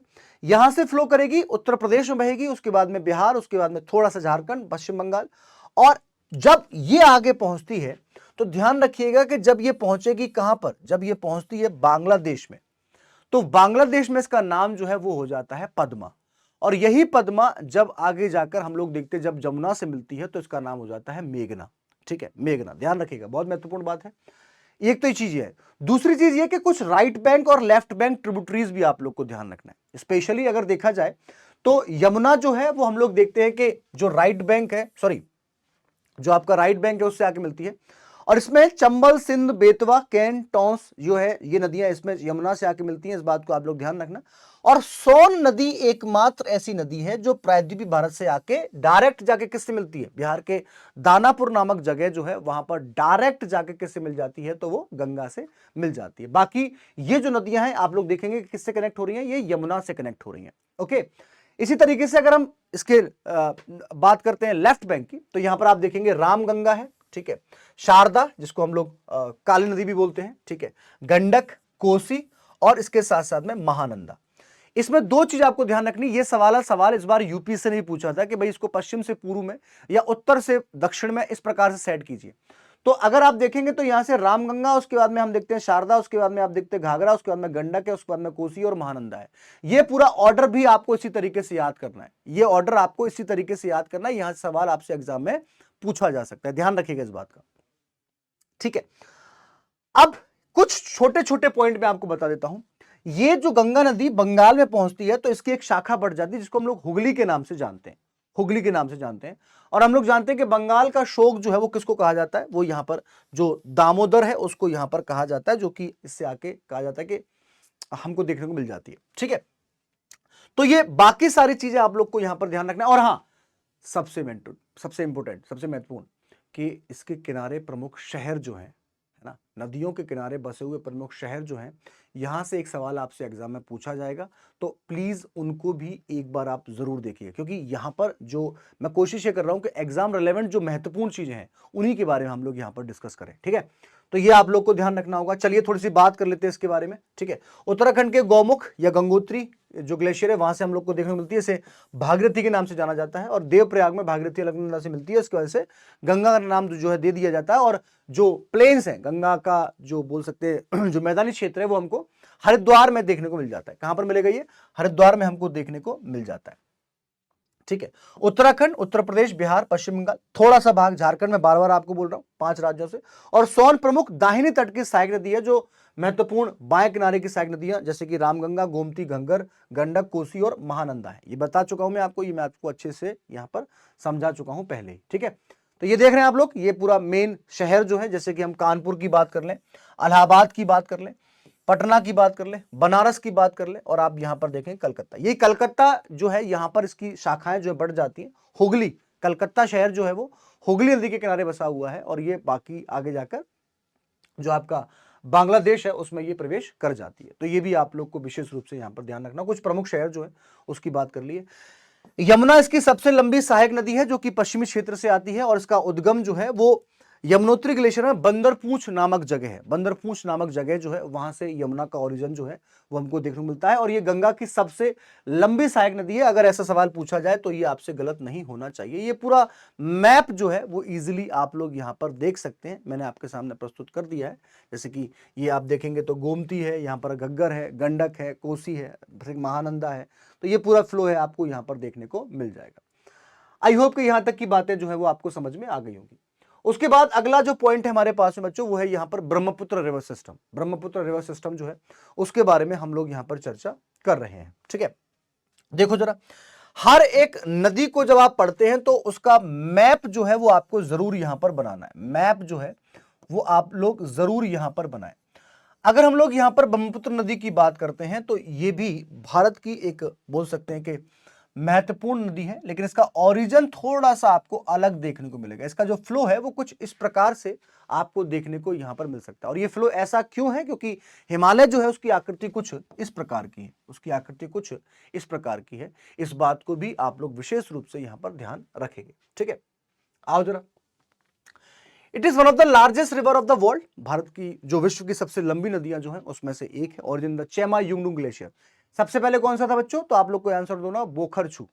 याद है आपको? बोखरछू ग्लेशियर याद होगा आपको। इसका जो ओरिजिन है कहां से होता है बेटा? ये चेमा युंगडुंग ग्लेशियर जो है यहां से इसका ओरिजिन होता है। ठीक है, जो कि कैलाश रेंज में ही है, मानसरोवर झील के पास में ही है। और वहां पर इसको सांगपो के नाम से जाना जाता है। ये बहुत इंपॉर्टेंट टर्म है बच्चों, जो आप लोग को याद रखना है। देखिए, जहां इसका ओरिजिन हुआ वहां पर इसको बोला जाएगा सांगपो। सांगपो।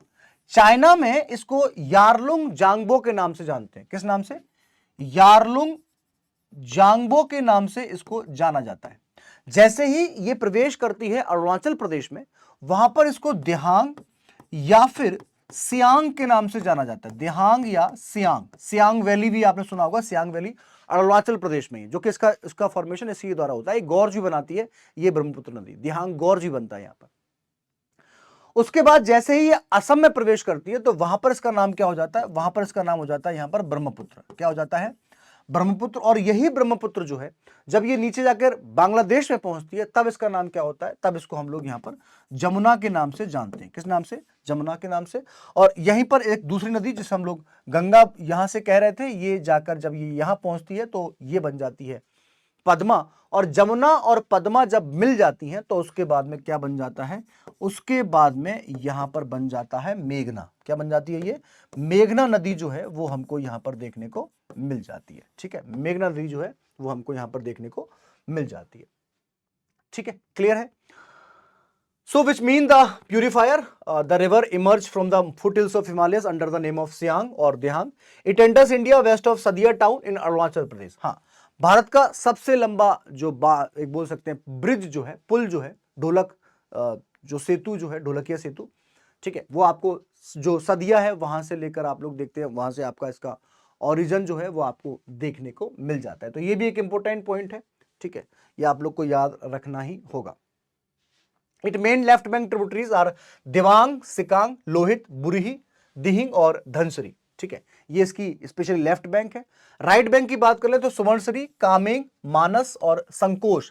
ये संकोश नदी जो है ये अरुणाचल प्रदेश और असम के बीच में बाउंड्री बनाती है। अरुणाचल प्रदेश और असम के बीच में बाउंड्री बनाती है।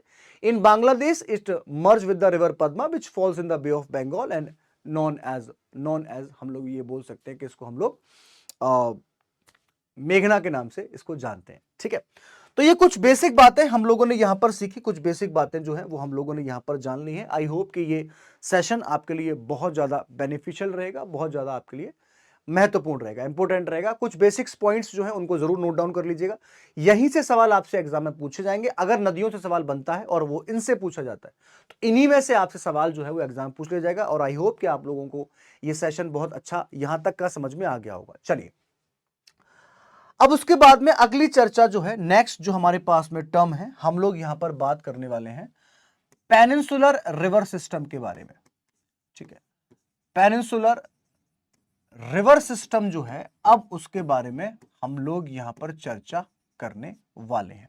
पेनिनसुलर रिवर सिस्टम यानी कि जो प्रायद्वीपीय नदी तंत्र है, अब उसके बारे में हम लोग यहां पर सीखेंगे, उसके बारे में अब हम लोग यहां पर जानेंगे। ठीक है, प्रायद्वीपीय नदी तंत्र। देखिए, जब हम लोग प्रायद्वीपीय नदी तंत्र की बात करते हैं या फिर हम पेनिनसुलर रिवर सिस्टम की बात करते हैं तो कुछ बातें का आपको यहां पर विशेष रूप से ध्यान रखना होगा। कुछ बातों का आप लोगों को यहां पर विशेष रूप से ध्यान रखना होगा। प्रायद्वीपीय नदी तंत्र यानी कि प्रायद्वीप किसे कहते हैं? ऐसा क्षेत्र जो तीन ओर से जल से घिरा हो। यहां पर हम देखते हैं अरेबियन सी है, यहां पर हम देखते हैं बे ऑफ बंगाल है, और यहां पर हम लोग देखते हैं कि इंडियन ओशियन है। तो ऐसी नदी है जिसका उद्गम कहां से हो रहा है? प्रायद्वीप से हो रहा है, जिसको हम लोग प्रायद्वीपीय नदी तंत्र के नाम से जानते हैं। और अगर हम लोग यहां पर प्रायद्वीपीय नदी तंत्र की बात करते हैं तो मैंने आपको बताया था कि इसमें दो प्रकार की नदियां हैं, कुछ ईस्ट फ्लोइंग है और कुछ वेस्ट फ्लोइंग है। अगर हम लोग यहां पर बात करें ईस्ट फ्लोइंग रिवर्स की, ठीक है, अगर मैं आपके साथ में यहां पर चर्चा करूं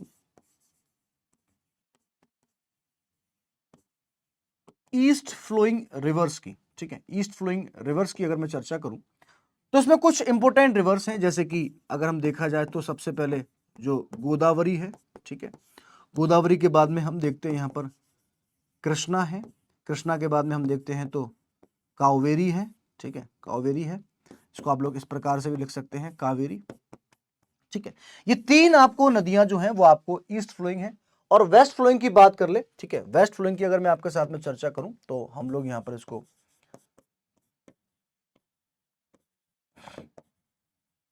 वेस्ट फ्लोइंग रिवर की अगर मैं बात करूं तो यहां पर दो नदियां जो हैं वो प्रमुखता से हमको देखने मिलती हैं, जिनमें से एक का नाम जो है वो है यहां पर नर्मदा, नर्मदा, और दूसरी जो है उसका नाम क्या है बेटा, उसका नाम है यहां पर ताप्ती, ठीक है, इसको आप लोग तापी के नाम से भी जानते हैं, तापी के नाम से भी जानते हैं। ये वेस्ट फ्लोइंग रिवर है, ठीक है, माही को भी हम लोग आगे देखेंगे, उसको भी हम लोग यहां पर आगे कंप्लीट करेंगे, ठीक है। अब हो सकता है कि बच्चे बोल रहे हैं सर बहुत ज्यादा इंग्लिश हो रही है, थोड़ा सा हिंदी का ही प्रयोग कर लो, हमने आपका क्या बिगाड़ा है, तो ये भी शब्द मैं प्रयोग कर लेता हूं। ये मैंने लिख दिया यहां पर गोदावरी, उसके बाद में यहां पर हम देखेंगे तो ये हो जाएगी हमारी कृष्णा, ये हो जाएगी यहां पर हो जाएगी कावेरी, ठीक है। ईस्ट फ्लोइंग रिवर का मतलब क्या होता है, इसका मतलब होता है यहां पर पूर्व की ओर बहने वाली नदियां, पूर्व की ओर बहने वाली नदियां, ठीक है। और ये क्या होता है, इसको हम लोग बोलेंगे यहां पर पश्चिम की ओर बहने वाली नदियां,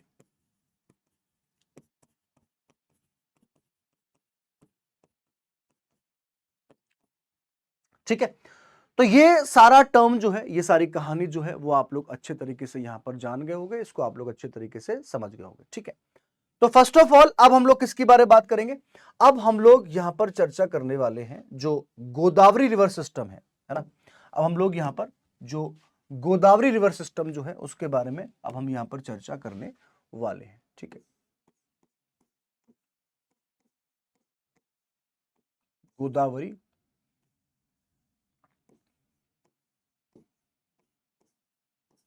नदी तंत्र, ठीक है। गोदावरी नदी तंत्र की अगर मैं आपके साथ में यहां पर बात करूं तो एक सबसे इंपॉर्टेंट बात यह है, सबसे महत्वपूर्ण बात जो मैं आपको बताना चाहता हूं, और ना केवल गोदावरी की, बाकी जो नदियां हैं, मसला क्या है यहां पर कि भारत की जलवायु जो है वो मानसूनी है। और अगर हम प्रायद्वीपीय नदियों की बात कर लें तो कहीं ना कहीं ये नदियां जो होती है मानसून पर डिपेंड करती हैं, एक चीज तो आपको यह ध्यान रखनी होगी। दूसरी सबसे महत्वपूर्ण बात यह है, मामला यह है कि भारत जो है वो एक कृषि प्रधान देश है, यानी कि एग्रीकल्चर बेस्ड कंट्री है। और उस कृषि प्रधान देश में हम लोग देखते हैं कि सिंचाई का कितना ज्यादा महत्वपूर्ण होता है। तो इन नदियों का हम लोग मानते हैं कि ठीक है, भौगोलिक महत्व है, सामरिक महत्व है, धार्मिक महत्व है, लेकिन इन सबके साथ में नदियों का हम लोग को जो आर्थिक महत्व है वो भी यहां पर समझना होगा। और स्पेशली जब हम बात करते हैं भारत जैसे देश की, तो वहां पर तो नदियों का महत्व बहुत ज्यादा हो जाता है। इसी तरीके से अगर हम बात करें यहां पर गोदावरी नदी तंत्र की, तो गोदावरी नदी जो है इसे दक्षिण भारत की गंगा कहा जाता है।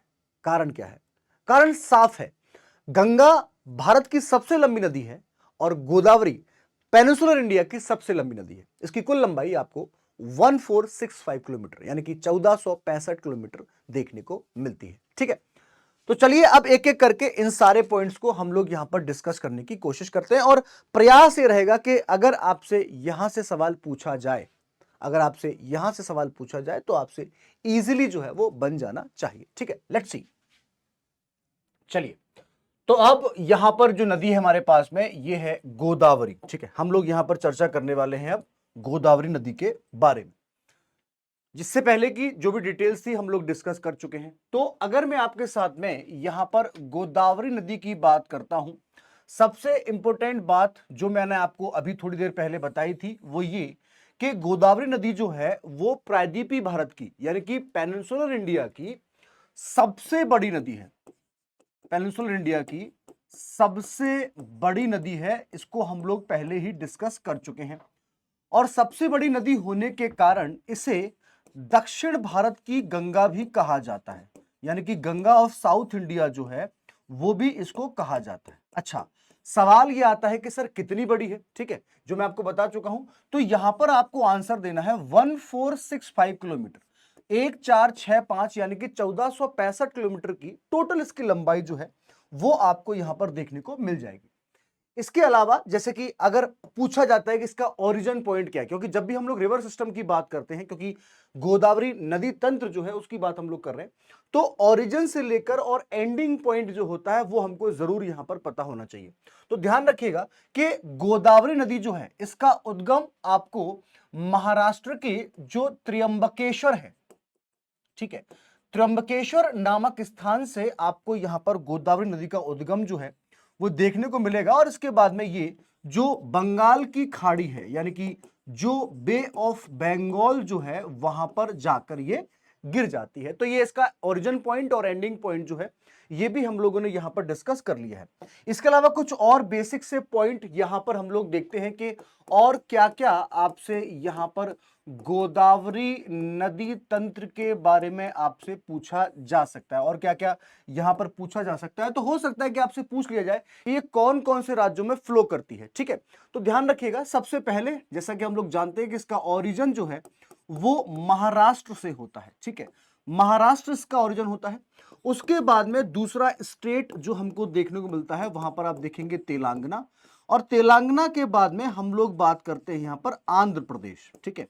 आंध्र प्रदेश जो है वो यहां पर तीसरा स्टेट है जहां पर गोदावरी नदी जो है वो बहती ही बहती है। और ध्यान रखेंगे, एक छोटा सा पॉइंट मैं आपको और बताना चाहता हूं, क्योंकि यहां पर हम लोग चर्चा करें रिवर सिस्टम की, तो इसमें दो स्टेट्स में और इंक्लूड कर देता हूं यहां पर, जिसमें से एक आपके पास में आ जाएगा ओडिशा, ठीक है, ओडिशा, और इसके साथ साथ में छत्तीसगढ़, उड़ीसा और छत्तीसगढ़, क्योंकि कहीं ना कहीं इसकी जो ट्रिब्यूटरीज हैं वो हमको यहां पर इसमें कनेक्ट देखने को मिल सकती है। तो ये टोटल हम लोग देखते हैं कि जो बहाव है गोदावरी नदी का वो हमको यहां पर देखने को मिल सकता है, ठीक है, ओके। अच्छा, एक इंपॉर्टेंट पॉइंट और यहां पर मैं बताना चाहता हूं, जैसा कि आप लोग जानते हैं कि मेनली जो पूर्व की ओर बहने वाली नदियां होती हैं, पूर्व की ओर बहने वाली नदियां जो होती हैं, ठीक है, वो हम लोग देखते हैं कि डेल्टा का निर्माण करती हैं। क्या करती हैं? डेल्टा का निर्माण जो है वो यहां पर करती है, ठीक है, डेल्टा का निर्माण करती है। इस पॉइंट को आप लोग ध्यान रखना। और जब हम लोग यहां पर डेल्टा की बात कर रहे हैं तो गोदावरी नदी के द्वारा भी राजमुंद्री नामक स्थान है, ठीक है, ध्यान रखिएगा, राजमुंद्री नामक जो स्थान है यहां पर डेल्टा का निर्माण किया जाता है। आप में से बहुत सारे बच्चे डेल्टा जानते होंगे। देखिए, जब भी कोई नदी अपने रिवर जो माउथ होता है, ठीक है, जो जो वो समुद्र से मिलने वाली होती है, तो वहां पर उसकी कई जो स्ट्रीम्स होती है उस प्रकार से डिवाइड हो जाती है, क्योंकि वहां पर बहुत सारा गाद जो होता है ना, जो ऊपर से बहाकर लाएगा उनको डिपॉजिट कर दिया जाता है, उसके तहत यहाँ पर जो रिवर से वो बढ़ जाती है। लेकिन समुद्र में जाने के बाद में ये यहाँ पर देखते हैं कि वो इस प्रकार से कनेक्ट हो जाती है। तो ये कुछ आकृति जो है वो हम लोग को एक प्रकार से हम लोग देखते हैं कि डेल्टा की तरह देखने को मिलती है, इसलिए इसको हम लोग यहाँ पर डेल्टा भी बोल देते हैं। तो अगर ये पॉइंट आपसे पूछा जाए तो प्लीज आप लोग इस बात को बिल्कुल भी गलत नहीं करेंगे, ठीक है। अच्छा, इसके साथ साथ में कुछ और बेसिक पॉइंट भी आपसे यहां पर पूछे जा सकते हैं गोदावरी नदी के लिए, जैसे कि कुछ प्रमुख तीर्थ स्थल जो हैं वो इस नदी के किनारे स्थित हैं। तो यहां से भी सवाल बनने की आपसे पूरी संभावना हो सकती है। जैसे कि हम लोग अगर देखें तो सबसे पहले तो हम लोग यहाँ पर जो त्र्यंबकेश्वर है, ठीक है, उन्हीं की बात कर लेते हैं, ये आपको देखने को मिल सकते हैं। इसके साथ साथ में जो भद्राचलम जो है ये भी आपको इसी नदी के किनारे जो है वो देखने को मिल सकते हैं। तो दो पॉइंट जो है वो मैंने आपके सामने यहाँ पर शामिल कर दिया है। अच्छा, एक सबसे इंपॉर्टेंट बात, क्योंकि हम लोग यहाँ पर नदी तंत्र की बात कर रहे हैं तो यहाँ पर इसको सहायक नदियां जो हैं वो भी बहुत इंपॉर्टेंट हो जाती है, ठीक है, सहायक नदियां जो हैं वो बहुत इंपॉर्टेंट होती हैं। इस बात को आप लोग विशेष रूप से ध्यान रखना, ठीक है, ठीक है। और जब हम लोग यहाँ पर सहायक नदी की बात करते हैं तो इसमें एक बहुत इंपॉर्टेंट रिवर जिसका मैं आपके साथ जिक्र करना चाहता हूं, जिसमें से हम लोग बात करते हैं वर्धा। एक नदी है वर्धा और एक है यहाँ पर वैनगंगा, ठीक है। वर्धा और वैनगंगा जो है जब ये दोनों यहाँ पर मिलती हैं तो एक नई स्ट्रीम बनती है जिसको हम लोग बोलते हैं प्राणहिता, ठीक है, प्राणहिता। और प्राणहिता जो है वो कहीं ना कहीं किसकी सहायक नदी है? तो आपको आंसर देना है ये गोदावरी की सहायक नदी है, ठीक है, गोदावरी की सहायक नदी है, ऐसा आपसे एग्जाम में पूछा जाएगा। इस बात को यहां पर बिल्कुल आप लोग तैयार कर लें, ठीक है, क्लियर है यहां तक की बात। उसके बाद साथ में अगर हम लोग यहां पर बात करें तो मंजीरा, ठीक है, मंजीरा एक बहुत इंपॉर्टेंट नदी है, ठीक है। इसके साथ साथ में सबरी, ये पूछा जा सकता है आपसे, सबरी एक बहुत सहायक नदी है, इसकी महत्वपूर्ण है, ठीक है। और इसके साथ साथ में इंद्रावती, ठीक है, इंद्रावती नदी जो है वो आपको यहां पर गोदावरी की सहायक नदी जो है वो देखने को मिल सकती है। तो मुझे लगता है कि यहां तक जितने भी पॉइंट जो है मैंने आपको बताए हैं ये सारे के सारे आपको समझ में आ गए होंगे। उसके बाद में अगर मैं आपके साथ बात करूं पेनिनसुलर इंडिया यानी कि प्रायद्वीपीय भारत की दूसरी सबसे महत्वपूर्ण नदी के बारे में, तो वो नदी हमारे सामने आती है जिसका नाम है यहां पर कृष्णा नदी, ठीक है। कृष्णा नदी जो है ये आपको यहां पर याद रखना है, ठीक है। कृष्णा नदी हम लोग देखते हैं कि कहा जाता है प्रायद्वीपीय भारत की एक बहुत महत्वपूर्ण नदी है, ठीक है, जिसका उद्गम जो है, जिसका उद्गम हम लोग देखते हैं कि महाबलेश्वर से, महाबलेश्वर पुणे में, महाराष्ट्र में आपको देखने मिल जाएगा महाबलेश्वर, ठीक है। महाराष्ट्र से इसका क्या होता है, इसका उद्गम आपको यहां पर देखने को मिलेगा और एंडिंग पॉइंट वही सेम, यानी कि बंगाल की खाड़ी जो है ना, बे ऑफ बंगाल जो है, वहां पर ये आपको एंडिंग पॉइंट में देखने को मिल जाएगी। तो ऐसे जो पॉइंट मैं आपको बता रहा हूं, ऐसे जो पॉइंट मैं आपके सामने यहां पर डिस्कस कर रहा हूं, प्लीज गाइज इसको भी यहां पर मेंशन करते रहिएगा ताकि आपसे कुछ भी यहां पर छूटे ना, ठीक है। कृष्णा नदी की बात हम लोग कर रहे हैं, दूसरी इंपॉर्टेंट नदी जो है जिसके बारे में हम लोग यहां पर डिस्कस कर रहे हैं, ठीक है। चलिए आगे चलते हैं, जरा अगले पॉइंट को हम लोग यहां पर देखते हैं, ठीक है। अगर इस नदी की बात करें तो ये नदी महाराष्ट्र, ठीक है, महाराष्ट्र से इसका ओरिजिन होता है, वहां से बहती है और महाराष्ट्र के साथ साथ में हम लोग यहां पर बात करें तो कर्नाटका, इसके साथ साथ में तेलंगाना, तेलंगाना और आंध्र प्रदेश आंध्र प्रदेश, इन राज्यों में इसका बहाव जो है वो हमको यहां पर देखने को मिल जाता है, इन राज्यों में इसका बहाव जो है वो आपको देखने को मिल जाता है। अच्छा, एक इंपॉर्टेंट बात मैं आपको बताना चाहता हूं, ये जो कर्नाटक स्टेट है, ठीक है, कर्नाटक स्टेट जो है, यहां पर बच्चों ध्यान रखिएगा कि दो स्ट्रीम्स हैं, एक का नाम है यहां पर तुंग, एक का नाम क्या है यहां पर तुंग, और एक का नाम है यहां पर भद्रा, तुंगभद्रा, ठीक है। अब इन दोनों की जो कंबाइंड स्ट्रीम होती है उसको क्या बोलते हैं, उसको हम लोग यहां पर तुंगभद्रा के नाम से जानते हैं। और ये जो तुंगभद्रा है ये कृष्णा नदी की एक महत्वपूर्ण सहायक नदी है, कृष्णा की महत्वपूर्ण यानी कि इंपोर्टेंट ट्रिब्यूटरी है, इस बात को जरूर आप लोग यहां पर ध्यान रखेंगे, ठीक है। महत्वपूर्ण बात जो है वो मैं आपके साथ में यहां पर डिस्कस कर रहा हूं, ठीक है। यहां तक की बात, इसमें कोई दिक्कत, इसमें कोई परेशानी, इसमें कोई प्रॉब्लम तो आप लोगों को नहीं होना चाहिए। अच्छा, इसके अलावा अगर मैं आपके साथ बात करूं, इसके साथ अगर मैं आपके साथ में यहां पर बात करूं तो ध्यान रखिएगा, जैसे कि अगर मैं आपसे बात करूं तो कोयना जो भूकंप था, कोयना डैम एक बहुत बड़ा चर्चा का विषय था, इसके बारे में आप लोग ध्यान रखना, ठीक है, कोयना। इसके साथ साथ में हम लोग बात करें यहां पर भीमा के साथ में अगर हम यहां पर बात करें मालप्रभा, ठीक है, घाट प्रभा, ठीक है, इसको भी आप लोग यहां पर शामिल करेंगे, ठीक है, मालप्रभा, ठीक है, घाट प्रभा, ये भी आपसे एग्जाम में पूछा जा सकता है।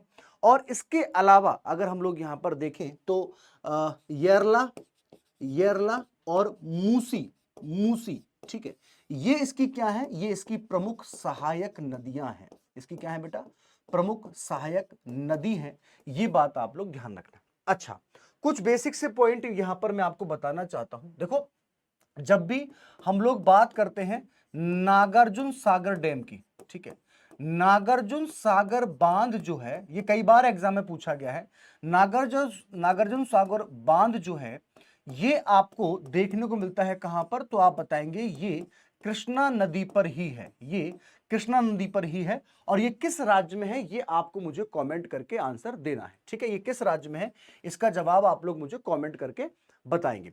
इसके अलावा अगर यहां पर हम लोग देखें, जो इसकी सहायक नदी है मूसी, ठीक है, मूसी जो इसकी सहायक नदी है, ठीक है, तो ध्यान रखिएगा एक प्रमुख शहर है जिसका नाम क्या है, जिसका नाम है हैदराबाद, ठीक है, हैदराबाद। और हैदराबाद जो है ये मूसी नदी के किनारे स्थित है, हैदराबाद मूसी नदी के किनारे स्थित है। ऐसा भी आपसे अगर एग्जाम में पूछा जाए तो ये आपसे गलत नहीं होना चाहिए। मैं जितने पॉइंट्स बताता जा रहा हूं इन सबको जरूर मेंशन करते जाइएगा, क्योंकि यहीं से आपसे एग्जाम में सवाल जो है वो पूछा जाएगा। ठीक है, यहीं से आपसे एग्जाम में सवाल जो है वो पूछा जाएगा। तो कुछ बेसिक्स पॉइंट जो थे वो हमने यहां पर इस कृष्णा नदी के बारे में कवर कर लिए हैं। इसके अलावा अगर हम लोग यहां पर बात करते हैं तीसरी सबसे महत्वपूर्ण नदी, और दोस्तों वो नदी हो जाएगी हमारी कावेरी।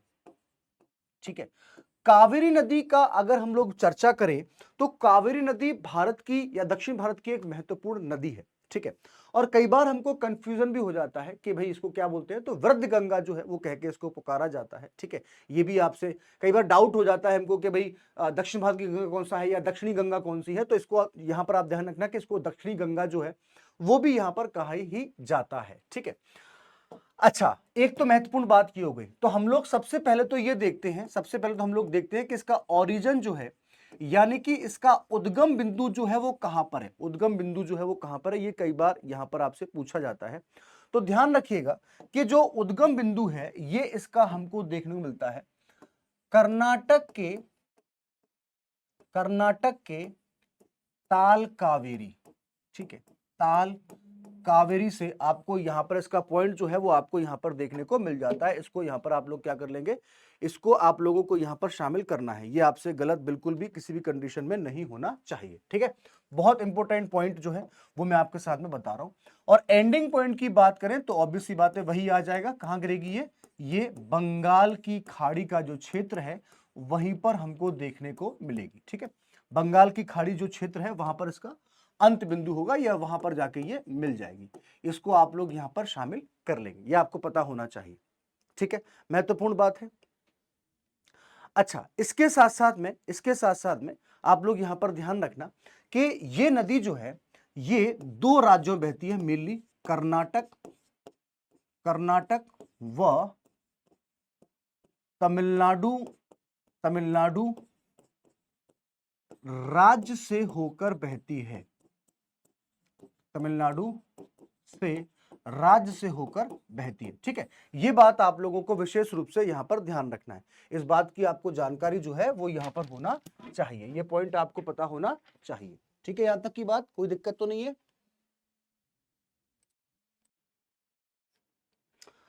अब इसकी कुछ प्रमुख सहायक नदियां जो हैं, ठीक है, जो मेन इंपोर्टेंट ट्रिब्यूटरीज जो हैं उनके बारे में थोड़ी सी चर्चा जो है वो हम लोग यहां पर कर लेते हैं। क्योंकि देखो सवाल अगर मान लीजिए किसी नदी से पूछा जा रहा है तो ओरिजिन पॉइंट हमको मेनली याद ही रहता है ना, किस स्टेट से ओरिजिन हो रहा है या फिर कहां जाएगी वो, क्योंकि दो ही जगह हमारे पास में, या तो बंगाल की खाड़ी या फिर अरब सागर। लेकिन सबसे महत्वपूर्ण जो हमको कंफ्यूजन होता है वो होता है यहां पर इसकी ट्रिब्यूटरीज में, यानी कि सहायक नदियों में।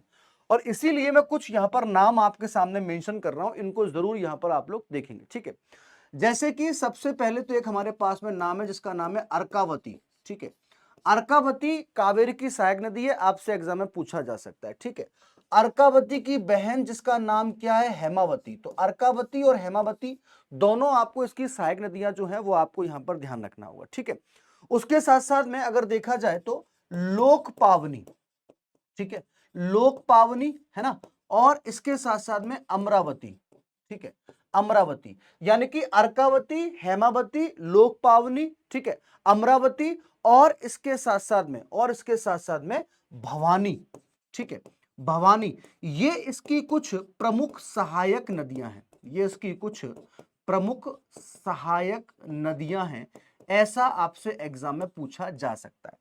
अच्छा, एक सबसे महत्वपूर्ण बात जो सवाल कई बार एग्जाम में पूछा जाता है और वो ये कि कावेरी जल विवाद जो है, कावेरी जल विवाद जो है वो किन दो राज्यों के बीच में है, कावेरी जल विवाद जो है वो किन दो राज्यों के बीच में है। तो आपको आंसर देना है जहां से इसका ओरिजिन होता है यानी कि कर्नाटक, और जहां इसका एंडिंग पॉइंट है यानी कि तमिलनाडु। इन दोनों राज्यों के बीच में आपको कावेरी जल विवाद जो है यानी कि जो वाटर डिस्प्यूट जो है वो आपको यहां पर देखने को मिलता है। अगर ऐसा सवाल आपसे पूछा जाए तो ये आपसे गलत नहीं होना चाहिए। ठीक है, क्लियर यहां तक की बात। चलो, अब उसके बाद में मैं जो तीन प्रमुख नदियां हैं जैसे कि गोदावरी, कृष्णा, कावेरी, इनकी चर्चा हम लोग यहां पर कर चुके हैं। इसके साथ में एक महत्वपूर्ण नदी है, एक इंपोर्टेंट नदी है। जैसे कि जब हम लोग बात करते हैं भारत के नक्शे की, यानी कि जब हम लोग यहां पर इंडिया के मैप को देखते हैं या इंडिया के मैप को जब हम लोग यहां पर ड्रॉ करते हैं, तो दो चीजें आपको ध्यान रखनी होंगी। क्या? यानी कि कुछ नदियां ऐसी हैं जो आपके ईस्टर्न साइड में गिरती है, यानी कि आपका जो बंगाल की खाड़ी है वहां पर गिरेगी, और कुछ नदियां जो ऐसी हैं जो आपकी वेस्टर्न साइड में गिरेगी। ठीक है, जैसे कि एक मैंने नाम लिया यहां पर नर्मदा, जो इस प्रकार से बहेगी। एक यहां पर नदी है जिसका नाम क्या है? ताप्ती। एक नदी आपको यहां पर जो छत्तीसगढ़ वाला रीजन है, छत्तीसगढ़ वाला रीजन जो है यहां पर आपको देखने को मिलती है, जिसका नाम क्या है? जिसका नाम है महानदी। जिसका नाम क्या है? महानदी। महानदी जो है जिसका उद्गम आप लोग ध्यान रखना कि छत्तीसगढ़ से होता है, और छत्तीसगढ़ से उद्गम होने के बाद में, यानी कि ओरिजिन होने के बाद में, ये जाती है कहां पर? उड़ीसा में। और उड़ीसा में वहां पर इस पर सबसे लंबा बांध जो है वो बनाया गया है, जिसको हम लोग हीराकुंड डैम के नाम से जानते हैं। ठीक है, और उसके बाद में ये बंगाल की खाड़ी में गिर जाती है। तो नर्मदा और ताप्ती को पढ़ने से पहले एक बार क्यों ना हम लोग जो महानदी है इसके बारे में थोड़ी सी चर्चा यहां पर करना चाहते हैं। So let discuss about Mahanadi. Mahanadi, ठीक है। अच्छा, हाँ, एक पॉइंट और मैं आपको बताना चाहता हूं। जब आप लोग मध्य प्रदेश की बात करते हैं तो यहां पर आपको दो माउंटेन रेंजेस स्पेशली देखने को मिल सकती हैं। जैसे कि एक हमारे पास में है जिसको हम लोग बोलते हैं सतपुड़ा। ठीक है, एक हमारे पास में यहां पर सतपुड़ा है, और एक हमारे पास में हम लोग देखते हैं कि विंध्याचल है। एक सतपुड़ा है और एक विंध्याचल है। ये दोनों चीजें आपको मध्य प्रदेश में देखने को मिल सकती हैं। ठीक है, और यहीं से कहीं ना कहीं जो नदियां हैं उनका उद्गम भी हमको देखने को मिलता है। ठीक है, तो हम लोग ये बोलेंगे कि भाई महानदी का उद्गम, महानदी का उद्गम सतपुड़ा श्रेणी से होता है। सतपुड़ा रेंज जो है, ठीक है, वहां से इसका उद्गम होता है। ये आपसे एग्जाम में पूछा जा सकता है, पहली बात तो ये।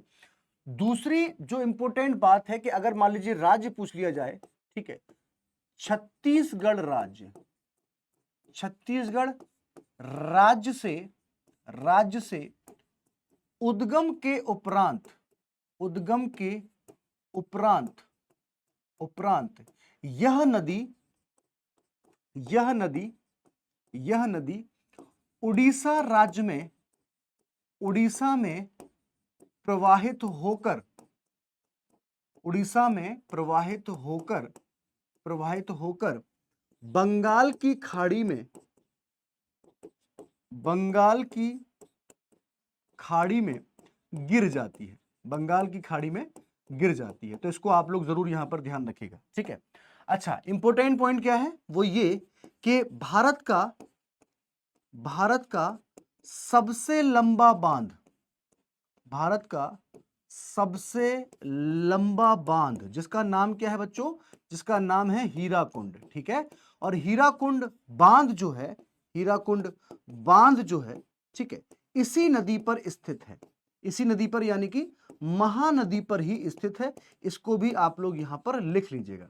इसको जरूर यहां पर आप लोग इसमें मेंशन कर लीजिएगा। हो सकता है कि आपसे एग्जाम में यहां से सवाल जो है वो बन जाए। ठीक है, क्योंकि मैं आपको इंपॉर्टेंट पॉइंट जो है वो बताता चल रहा हूं, ताकि आपसे कोई भी सवाल जो है वो यहां पर गलत नहीं होना चाहिए। कोई पॉइंट जो है वो आप लोगों से गलत नहीं होना चाहिए। ठीक है, अच्छा, इसकी चर्चा हम लोगों ने कर ली है। इसके साथ साथ में एक बहुत इंपॉर्टेंट नदी है, बहुत महत्वपूर्ण नदी है, जिसको आप लोग स्वर्ण रेखा के नाम से जानते हैं। स्वर्ण रेखा के नाम से आप लोग यहां पर जानते हैं। और स्वर्ण रेखा नदी जो है, ठीक है, ये हम लोग देखते हैं कि जो छोटा नागपुर का पठार है, छोटा नागपुर प्लेटू जो है, वहां से आपको इसका ओरिजिन जो है वो देखने को मिल सकता है। और एक बहुत महत्वपूर्ण शहर जिसे हम आयरन सिटी बोलते हैं, ठीक है, जिसका नाम क्या है? जिसका नाम है जमशेदपुर। ठीक है, जमशेदपुर जो है ये आपको स्वर्ण रेखा नदी के किनारे ही देखने को मिलेगा। ठीक है, और ये कौन सा स्टेट हो जाएगा बच्चों? तो हम लोग बताते हैं कि ये झारखंड है। कौन सा है? झारखंड है। इसको आप लोग विशेष रूप से ध्यान रखेंगे, इस बात की आपको जानकारी होनी चाहिए। चलो आगे चलते हैं जरा, और आगे कुछ महत्वपूर्ण नदियां जो हैं उनके बारे में मैं आपसे डिस्कशन जो है वो करना चाहता हूं, जिसमें से सबसे पहले अगर हम लोग देखें तो यहां पर चर्चा जो है वो की जानी चाहिए नर्मदा नदी की। ठीक है, तो अब हम लोग यहां पर जो नर्मदा नदी है इसके बारे में थोड़ी सी जानकारी यहां पर प्राप्त करना चाहते हैं। ठीक है, सुनिए जरा, जब भी हम लोग यहां पर नर्मदा नदी की बात करते हैं तो वही वाली बात कि भाई इसका उद्गम जो है वो कहां से होता है। ठीक है, इसका उद्गम जो है वो अमरकंटक से होता है। कहां से होता है? अमरकंटक से होता है, ध्यान रखिएगा। और अमरकंटक जो है ये आपको मध्य प्रदेश व छत्तीसगढ़ की सीमा पर देखने को मिलता है। मध्य प्रदेश व छत्तीसगढ़ की जो सीमा होती है वहां पर आपको देखने को मिलेगा ही मिलेगा। बहुत बढ़िया। अच्छा, एंडिंग पॉइंट क्या है, यानी कि अंतिम बिंदु अगर आपसे पूछा जाए तो आप क्या बताएंगे? तो आप बताएंगे कि ये अरब सागर में। ठीक है, कहां पर गिरती है ये? अरब सागर में ये गिर जाती है। ठीक है, और अगर मान लीजिए एग्जैक्ट पॉइंट पूछे आपसे तो आप खंबात की खाड़ी जो है वो यहां पर इसमें आप लोग इसको मेंशन कर सकते हैं। ठीक है, अगर आपसे एग्जैक्ट पॉइंट पूछा जाए तो आप लोग इसको खंबात की खाड़ी जो है वो यहां पर इसको आप कह सकते हैं। इस बात को आप लोग ध्यान रखें। चलो, अच्छा, इसके साथ साथ में महत्वपूर्ण बात क्या है? महत्वपूर्ण बात यह है कि इस नदी को मध्य प्रदेश की जीवन रेखा कहा जाता है। मध्य प्रदेश की जीवन रेखा कहा जाता है। और कहा क्यों जाता है, यह महत्वपूर्ण बात है। वो इसलिए क्योंकि इस नदी की कुल लंबाई जो है ये आपको 1312 किलोमीटर देखने को मिलती है। 1312 किलोमीटर। और इस 1312 किलोमीटर में से 1077 किलोमीटर जो है ये कहां बहती है? ये मध्य प्रदेश में बहती है। कहां पर बहती है? ये मध्य प्रदेश में बहती है। इस बात को आप लोग विशेष रूप से ध्यान रखना। और क्या स्पेशल पॉइंट हो सकता है?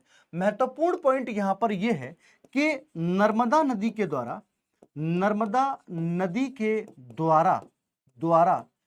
ठीक है, ऐश्वरी का निर्माण किया जाता है। किसका? ऐश्वरी, जिसको हिंदी में ज्वार नदमुख कहा जाता है। ज्वार नदमुख जो है वो कहा जाता है। इसका मतलब क्या होता है कि ये नदी डायरेक्ट जाके समुद्र में नहीं मिलती है, पहले एक आकृति का निर्माण होता है, उसके बाद में ये समुद्र में जाके मिलती है। ठीक है, ज्वार नद ऐश्वरी का निर्माण करती है निर्माण करती है। ठीक है, बहुत बढ़िया। अच्छा, ध्यान रखिएगा, जैसे हम लोग स्पेशली बात करते हैं कि जो प्रमुख स्थल, तीर्थ स्थलों की अगर हम बात करें तो मध्य प्रदेश का एक शहर है जिसका नाम है ओंकारेश्वर। ठीक है, नाम आपने सुना होगा, ओंकारेश्वर। ओंकारेश्वर जो है जो मध्य प्रदेश के खंडवा जिले में स्थित है। ये नर्मदा नदी के किनारे ही स्थित है। ये नर्मदा नदी के किनारे ही स्थित है, ऐसा भी आपसे पूछा जा सकता है। ठीक है, बहुत बढ़िया। इस दुनिया की सबसे ऊंची जो मूर्ति है जिसको आप लोग स्टैचू ऑफ यूनिटी का नाम देते हैं, स्टैचू ऑफ यूनिटी का नाम देते हैं, ये स्टैचू ऑफ यूनिटी जो है ये नर्मदा नदी के किनारे ही स्थित है। ये नर्मदा नदी के किनारे ही स्थित है, ऐसा भी आपसे अगर पूछा जाए तो गलत मत कीजिएगा। और इसकी हाइट कितनी है ये आप लोग जानते होंगे, 182 मीटर इसकी हाइट है। 182 मीटर जो है वो इसकी हाइट है। इस बात को आप लोग ध्यान रखना। ठीक है, इसके साथ साथ में गुजरात में इस पर एक डैम बनाया गया है जिसका नाम क्या है, तो आप लोग बता दीजिएगा कि सरदार सरोवर डैम जो है, यानी कि सरदार सरोवर बांध जो है ये आपको नर्मदा नदी पर ही देखने को मिल सकता है। और नर्मदा नदी किस राज्य में आपको देखने को मिलेगा, तो आप बताएंगे ये गुजरात में। ठीक है, अच्छा, एग्जैक्ट आपसे मान लीजिए शहर या स्थान का नाम पूछ ले तो आप बताएंगे भरूच। ठीक है, क्या बताएंगे? भरूच जो है वो आपसे एग्जाम में पूछा जा सकता है। तो ऐसे कुछ पॉइंट जो है वो आप लोग यहां पर ध्यान रखिएगा। अच्छा, नर्मदा नदी का जहां से उद्गम होता है वहां से दो नदियां और निकलती हैं, एक का नाम जोहिला है और एक का नाम सोन नदी है। ये वही सोन नदी है जो डायरेक्ट जाके गंगा से मिलती है। कहां पर? बिहार में। याद रखिएगा उस स्थान का नाम क्या है, उस स्थान का नाम हो जाएगा यहां पर अमरकंटक। अगर पूछा जाए तो कृपया करके आप इसको गलत ना करें, बहुत महत्वपूर्ण बात मैं आपको बताने की कोशिश कर रहा हूं। ठीक है, चलिए, उसके बाद जो दूसरी इंपोर्टेंट नदी है जिसका नाम है ताप्ती। ठीक है, ताप्ती को कहीं कहीं तापी के नाम से भी जाना जाता है, स्पेशली गुजरात की अगर हम लोग बात कर ले तो वहां पर इसको तापी कहा जाता है। और इसका उद्गम मध्य प्रदेश के बैतूल जिले से, मध्य प्रदेश के बैतूल जिले से एक जगह है जिसका नाम है मुल्ताई। ठीक है, मुल्ताई नामक एक गांव है, वहां से इसका ओरिजिन जो है ये हमको देखने को मिलता है। ठीक है, मुल्ताई से होता है। अगर पूछा जाए तो आप लोग बिल्कुल भी इसको गलत यहां पर नहीं कीजिएगा। ठीक है, अच्छा, एक इंपॉर्टेंट बात क्या है कि इस नदी को नर्मदा की जुड़वा बहन कहा जाता है। नर्मदा की बहन कहा जाता है, ट्विंस ऑफ नर्मदा। क्यों? क्योंकि ये भी क्या बनाती है, ये भी अरब सागर में गिरती है और इसके भी द्वारा भी एस्चुरी का निर्माण किया जाता है। क्या किया जाता है? इसका एस्चुरी का निर्माण किया जाता है। अच्छा, सवाल ये भी आ सकता है कि क्यों ऐसा हो रहा है। तो इनकी डिस्टेंस जो है वो 850 के आसपास कुछ इसकी लंबाई होती है, 1300 के आसपास कुछ नर्मदा नदी है उसकी लंबाई है। और ध्यान रखिए कि ये बहुत तेज ढाल से यहाँ पर क्या रिफ्ट वैली बहती है, ये भ्रंश घाटी बहती है। ठीक है, इस बात को आप लोग ध्यान रखना। ठीक है, तो नर्मदा की बहन जो है वो कहा जाता है। और क्यों कहा जाता है तो आप बता देंगे कि इसके द्वारा भी जो ज्वार नद मुख है उसका निर्माण किया जाता है। इसके द्वारा भी जो ज्वार नद मुख है उसका निर्माण किया जाता है। इसको आप लोग को यहां पर मेंशन करना है, इसको आप लोग को यहां पर क्या करना है, इंक्लूड कर लेना है। समझ में आ गई? मुझे लगता है कि यहां तक की सारी बातें जो है वो आपको यहां पर समझ में आ गई होगी। ठीक है, चलो आगे चलते हैं जरा। अगले हो सकता है कि आपसे पूछा जाए कि ये कौन कौन से स्टेट में बहती है, तो आप लोग सिंपली यहां पर कह सकते हो कि मध्य प्रदेश और इसके साथ साथ में गुजरात। ठीक है, मध्य प्रदेश और गुजरात जो है यहां पर इन दो राज्यों में, मध्य प्रदेश व गुजरात, इन दो राज्यों में इसकी प्राथमिकता से हमको ये देखने को मिलता है। अगर एग्जाम में पूछा जाए तो प्लीज आप लोग इसको गलत नहीं कीजिएगा। और हाँ, अगर नर्मदा के बारे में आपसे पूछा जा रहा है, हाँ ये भी मुझे याद आ गया, अगर आपसे नर्मदा के बारे में पूछा जा रहा है तो यहां पर आप मध्य प्रदेश को शामिल करेंगे, इसके साथ साथ में गुजरात को शामिल करेंगे और इसका कुछ हिस्सा जो है वो आपको महाराष्ट्र का जो रीजन है वहां पर भी आपको देखने को मिलेगा। तो प्लीज इसको भी आप लोग यहां पर मेंशन कर लीजिएगा। अगर आपसे पूछा जाए तो ये आपसे गलत बिल्कुल भी नहीं होना चाहिए, ये आपसे गलत जो है वो बिल्कुल भी नहीं होना चाहिए। इस बात का विशेष रूप से आप लोग ध्यान रखें। ठीक है, चलिए अब हो सकता है कि आपसे पूछ लिया जाए कि कुछ इसकी प्रमुख सहायक नदियां जो हैं वो बता दीजिए, कुछ प्रमुख सहायक नदियां जो हैं। ठीक है, तो आप यहां पर मेंशन करते हैं सहायक नदियों को। ठीक है, सहायक नदी की बात करेंगे तो एक आपको यहां पर गिरनार नदी जो है वो आपको मिल जाती है। ठीक है, पूर्णा नदी जो है वो भी आपको यहां पर मिल जाती है। तो ये कुछ प्रमुख इसकी सहायक नदियां हैं जो मैंने आपके सामने यहां पर मेंशन कर दी है। ठीक है, तो नर्मदा सॉरी ये पॉइंट जो है ये आपको इंक्लूड करना है ताप्ती में। ठीक है, ये आपको इंक्लूड करना है ताप्ती नदी में। ठीक है, ठीक है, तो यहां पर आप शामिल करेंगे पूर्णा नदी। ठीक है, इसके साथ साथ में गिरनार नदी। ऐसा भी अगर मान लीजिए आपसे पूछा जाए तो ये आपसे गलत नहीं होना चाहिए। ठीक है, इसमें एक और इंक्लूड कर देते हैं अपन, पंजारा नदी और बोरी नदी। ठीक है, बोरी आदि आदि प्रमुख प्रमुख सहायक नदियां हैं, आदि प्रमुख सहायक नदियां हैं। ठीक है, ये पूछा जा सकता है। तो यहां पर हमने जो नर्मदा नदी है और ताप्ती नदी जो है इनके बारे में भी चर्चा कर ली है, इनके बारे में हमने डिस्कशन जो है वो कर लिया है। ठीक है, अच्छा ध्यान रखिएगा कि मैंने आपको ये बोल रखा है इसी क्लास में कि आप लोग जो पंच प्रयाग था उसका जिक्र मुझे कमेंट के माध्यम से जरूर बताएं कि जो पंच प्रयाग है वहां पर कौन सी धारा किस धारा से आकर मिलती है और वो कहां पर मिलती है, ये आपको मुझे कमेंट के माध्यम से बताना है। ठीक है, चलो अब आगे की चर्चा, आगे की बात थोड़ा सा मैं आपसे यहां पर करना चाहता हूं ताकि आपको समझ में आ जाएगा। देखिए जरा मेरी बात को, ये हमारे सामने भारत का नक्शा है जिसमें हम लोग प्रमुख रूप से यहाँ पर नदियों की बात कर रहे हैं। ठीक है, नदियों की बात करें, चाहे हम लोग यहाँ पर गोदावरी की बात कर लें, हम लोग यहाँ पर कृष्णा की बात कर लें, यहाँ पर हम लोग यहाँ पर कावेरी की बात कर लें। ठीक है, लेकिन कुछ और नदियां हैं जहां से आपसे एग्जाम में सवाल जो है, जहां से एग्जाम में आपसे सवाल जो है पूछा जाता है। तो इसीलिए मैं चाहता हूं कि आपको हर एक पॉइंट जो है, हर एक बिंदु जो है वो इजीली यहां पर समझ में आ जाना चाहिए। ठीक है, चलिए तो हम लोग लिखते हैं यहां पर हेडिंग में हम लोग लिखते हैं दक्षिण भारत की अन्य प्रमुख नदियां। ठीक है, यानी कि some other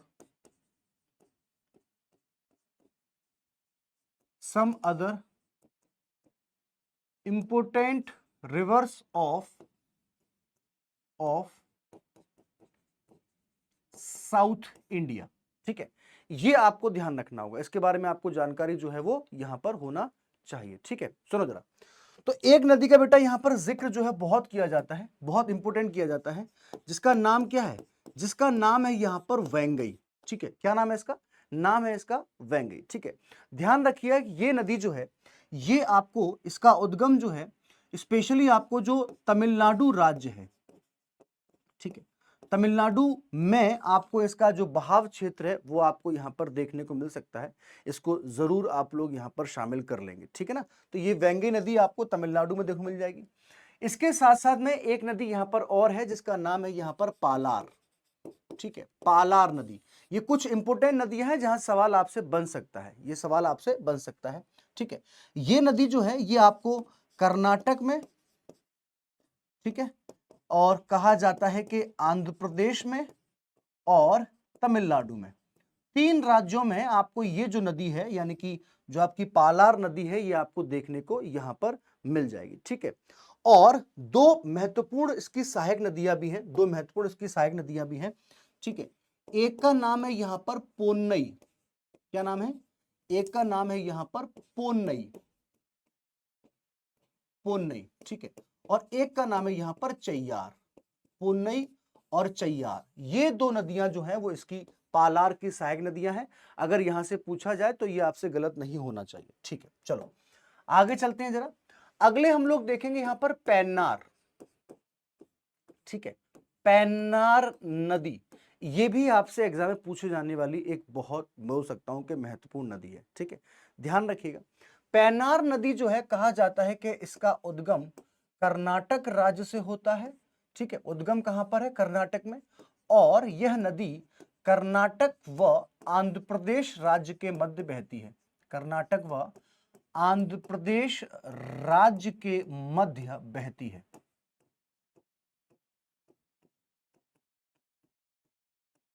ठीक है, इसके राज्य के मध्य में बहती है। ये दूसरा पॉइंट भी आप लोग को यहां पर ध्यान रखना होगा। ठीक है, महत्वपूर्ण पॉइंट आपको बता रहे हैं। इसके साथ साथ में कुछ इसकी सहायक नदियां जैसे कि जयमंगली, ठीक है, जैसे कि जयमंगली की बात कर लें या चित्रावती की बात कर लें। ठीक है, जयमंगली, चित्रावती की बात कर लें, पापगनी। ठीक है, पापगनी, देखो जितनी भी यहां पर मैं आपको बता रहा हूं, चाहे जयमंगली की बात कर लें, चित्रावती की बात कर लें, पापगनी की बात कर लें, ठीक है, या फिर मैं कुंडेरू की बात कर लूं, कुंडेरू। ठीक है, कुंडेरू, कुंडेरू। ठीक है, ये क्या है बेटा? तो यहां पर आप लोग शामिल कर देंगे, ये प्रमुख सहायक नदियां हैं।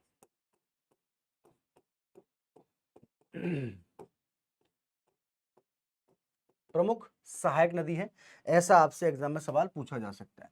उसके बाद अगली इंपोर्टेंट नदी जो है वो है हमारे पास में कोलिडम। ठीक है, कोलिडम। और कोलिडम नदी जो है ये आप लोग ध्यान रखना कि ये नदी कावेरी की ही एक शाखा है, कावेरी ही की एक शाखा है। ठीक है, इसको आप लोग यहां पर शामिल करना, आपसे एग्जाम में ये पूछा जा सकता है, ये आपसे एग्जाम में पूछा जा सकता है। और अगर कावेरी की शाखा है तो ऑब्वियस सी बात है जो स्टेट है बेटा वो कौन सा मिलेगा आपको? यहां पर कर्नाटक राज्य जो है वो आपको देखने को मिल सकता है। कर्नाटक राज्य जो है वो आपको यहां पर देखने को मिल सकता है। तो अभी तक हम लोगों ने यहां पर जो इंपोर्टेंट नदियां हैं, इंपोर्टेंट नदी जो है उनके बारे में चर्चा कर ली है। जल्दी ही मैं कोशिश करूंगा कि आपके लिए जो नदियों के किनारे प्रमुख शहर हैं या उन नदियों पर जो प्रमुख डैम बनाए गए हैं उनको भी मैं ये कोशिश करूंगा, उनके लिए भी मैं यहां पर कवर करूंगा, ताकि आपको सारे पॉइंट जो हैं, सारे बिंदु जो हैं वो इजीली यहां पर समझ में आ जाएंगे। इस पर्टिकुलर सेशन में क्योंकि एग्जाम हमारा नजदीक है, मैं ये कोशिश कर रहा हूं कि ज्यादा से ज्यादा आपको चीजें जो है वो यहां पर बता पाऊं कम से कम टाइम में, क्योंकि हमको अब ज्यादा से ज्यादा रिवीजन जो है वो यहां पर करना ही होगा। ठीक है, आई होप कि ये सेशन आपको अच्छा लगा होगा और आपने अच्छे तरीके से यहाँ पर हर एक चीज को समझा होगा, सीखा होगा। कमेंट में जो मैंने क्वेश्चन आपसे पूछे हैं उनका जरूर आप लोग मेरे साथ में जिक्र कीजिएगा, और जल्दी ही मैं आपको छोटी छोटी सीरीज जो है वहां पर भी नित्य नए यहां पर जो इंफॉर्मेशन है ना, सेशन जो है वो आपके लिए लाता रहूंगा। इसी कामना के साथ में मैं लेता हूं यहां पर विदा। अपना ख्याल रखिए, पढ़ते रहिए, बढ़ते रहिए और अपने सपनों को पूरा करने के लिए लड़ते रहिए। Thank you so much. Bharat माता की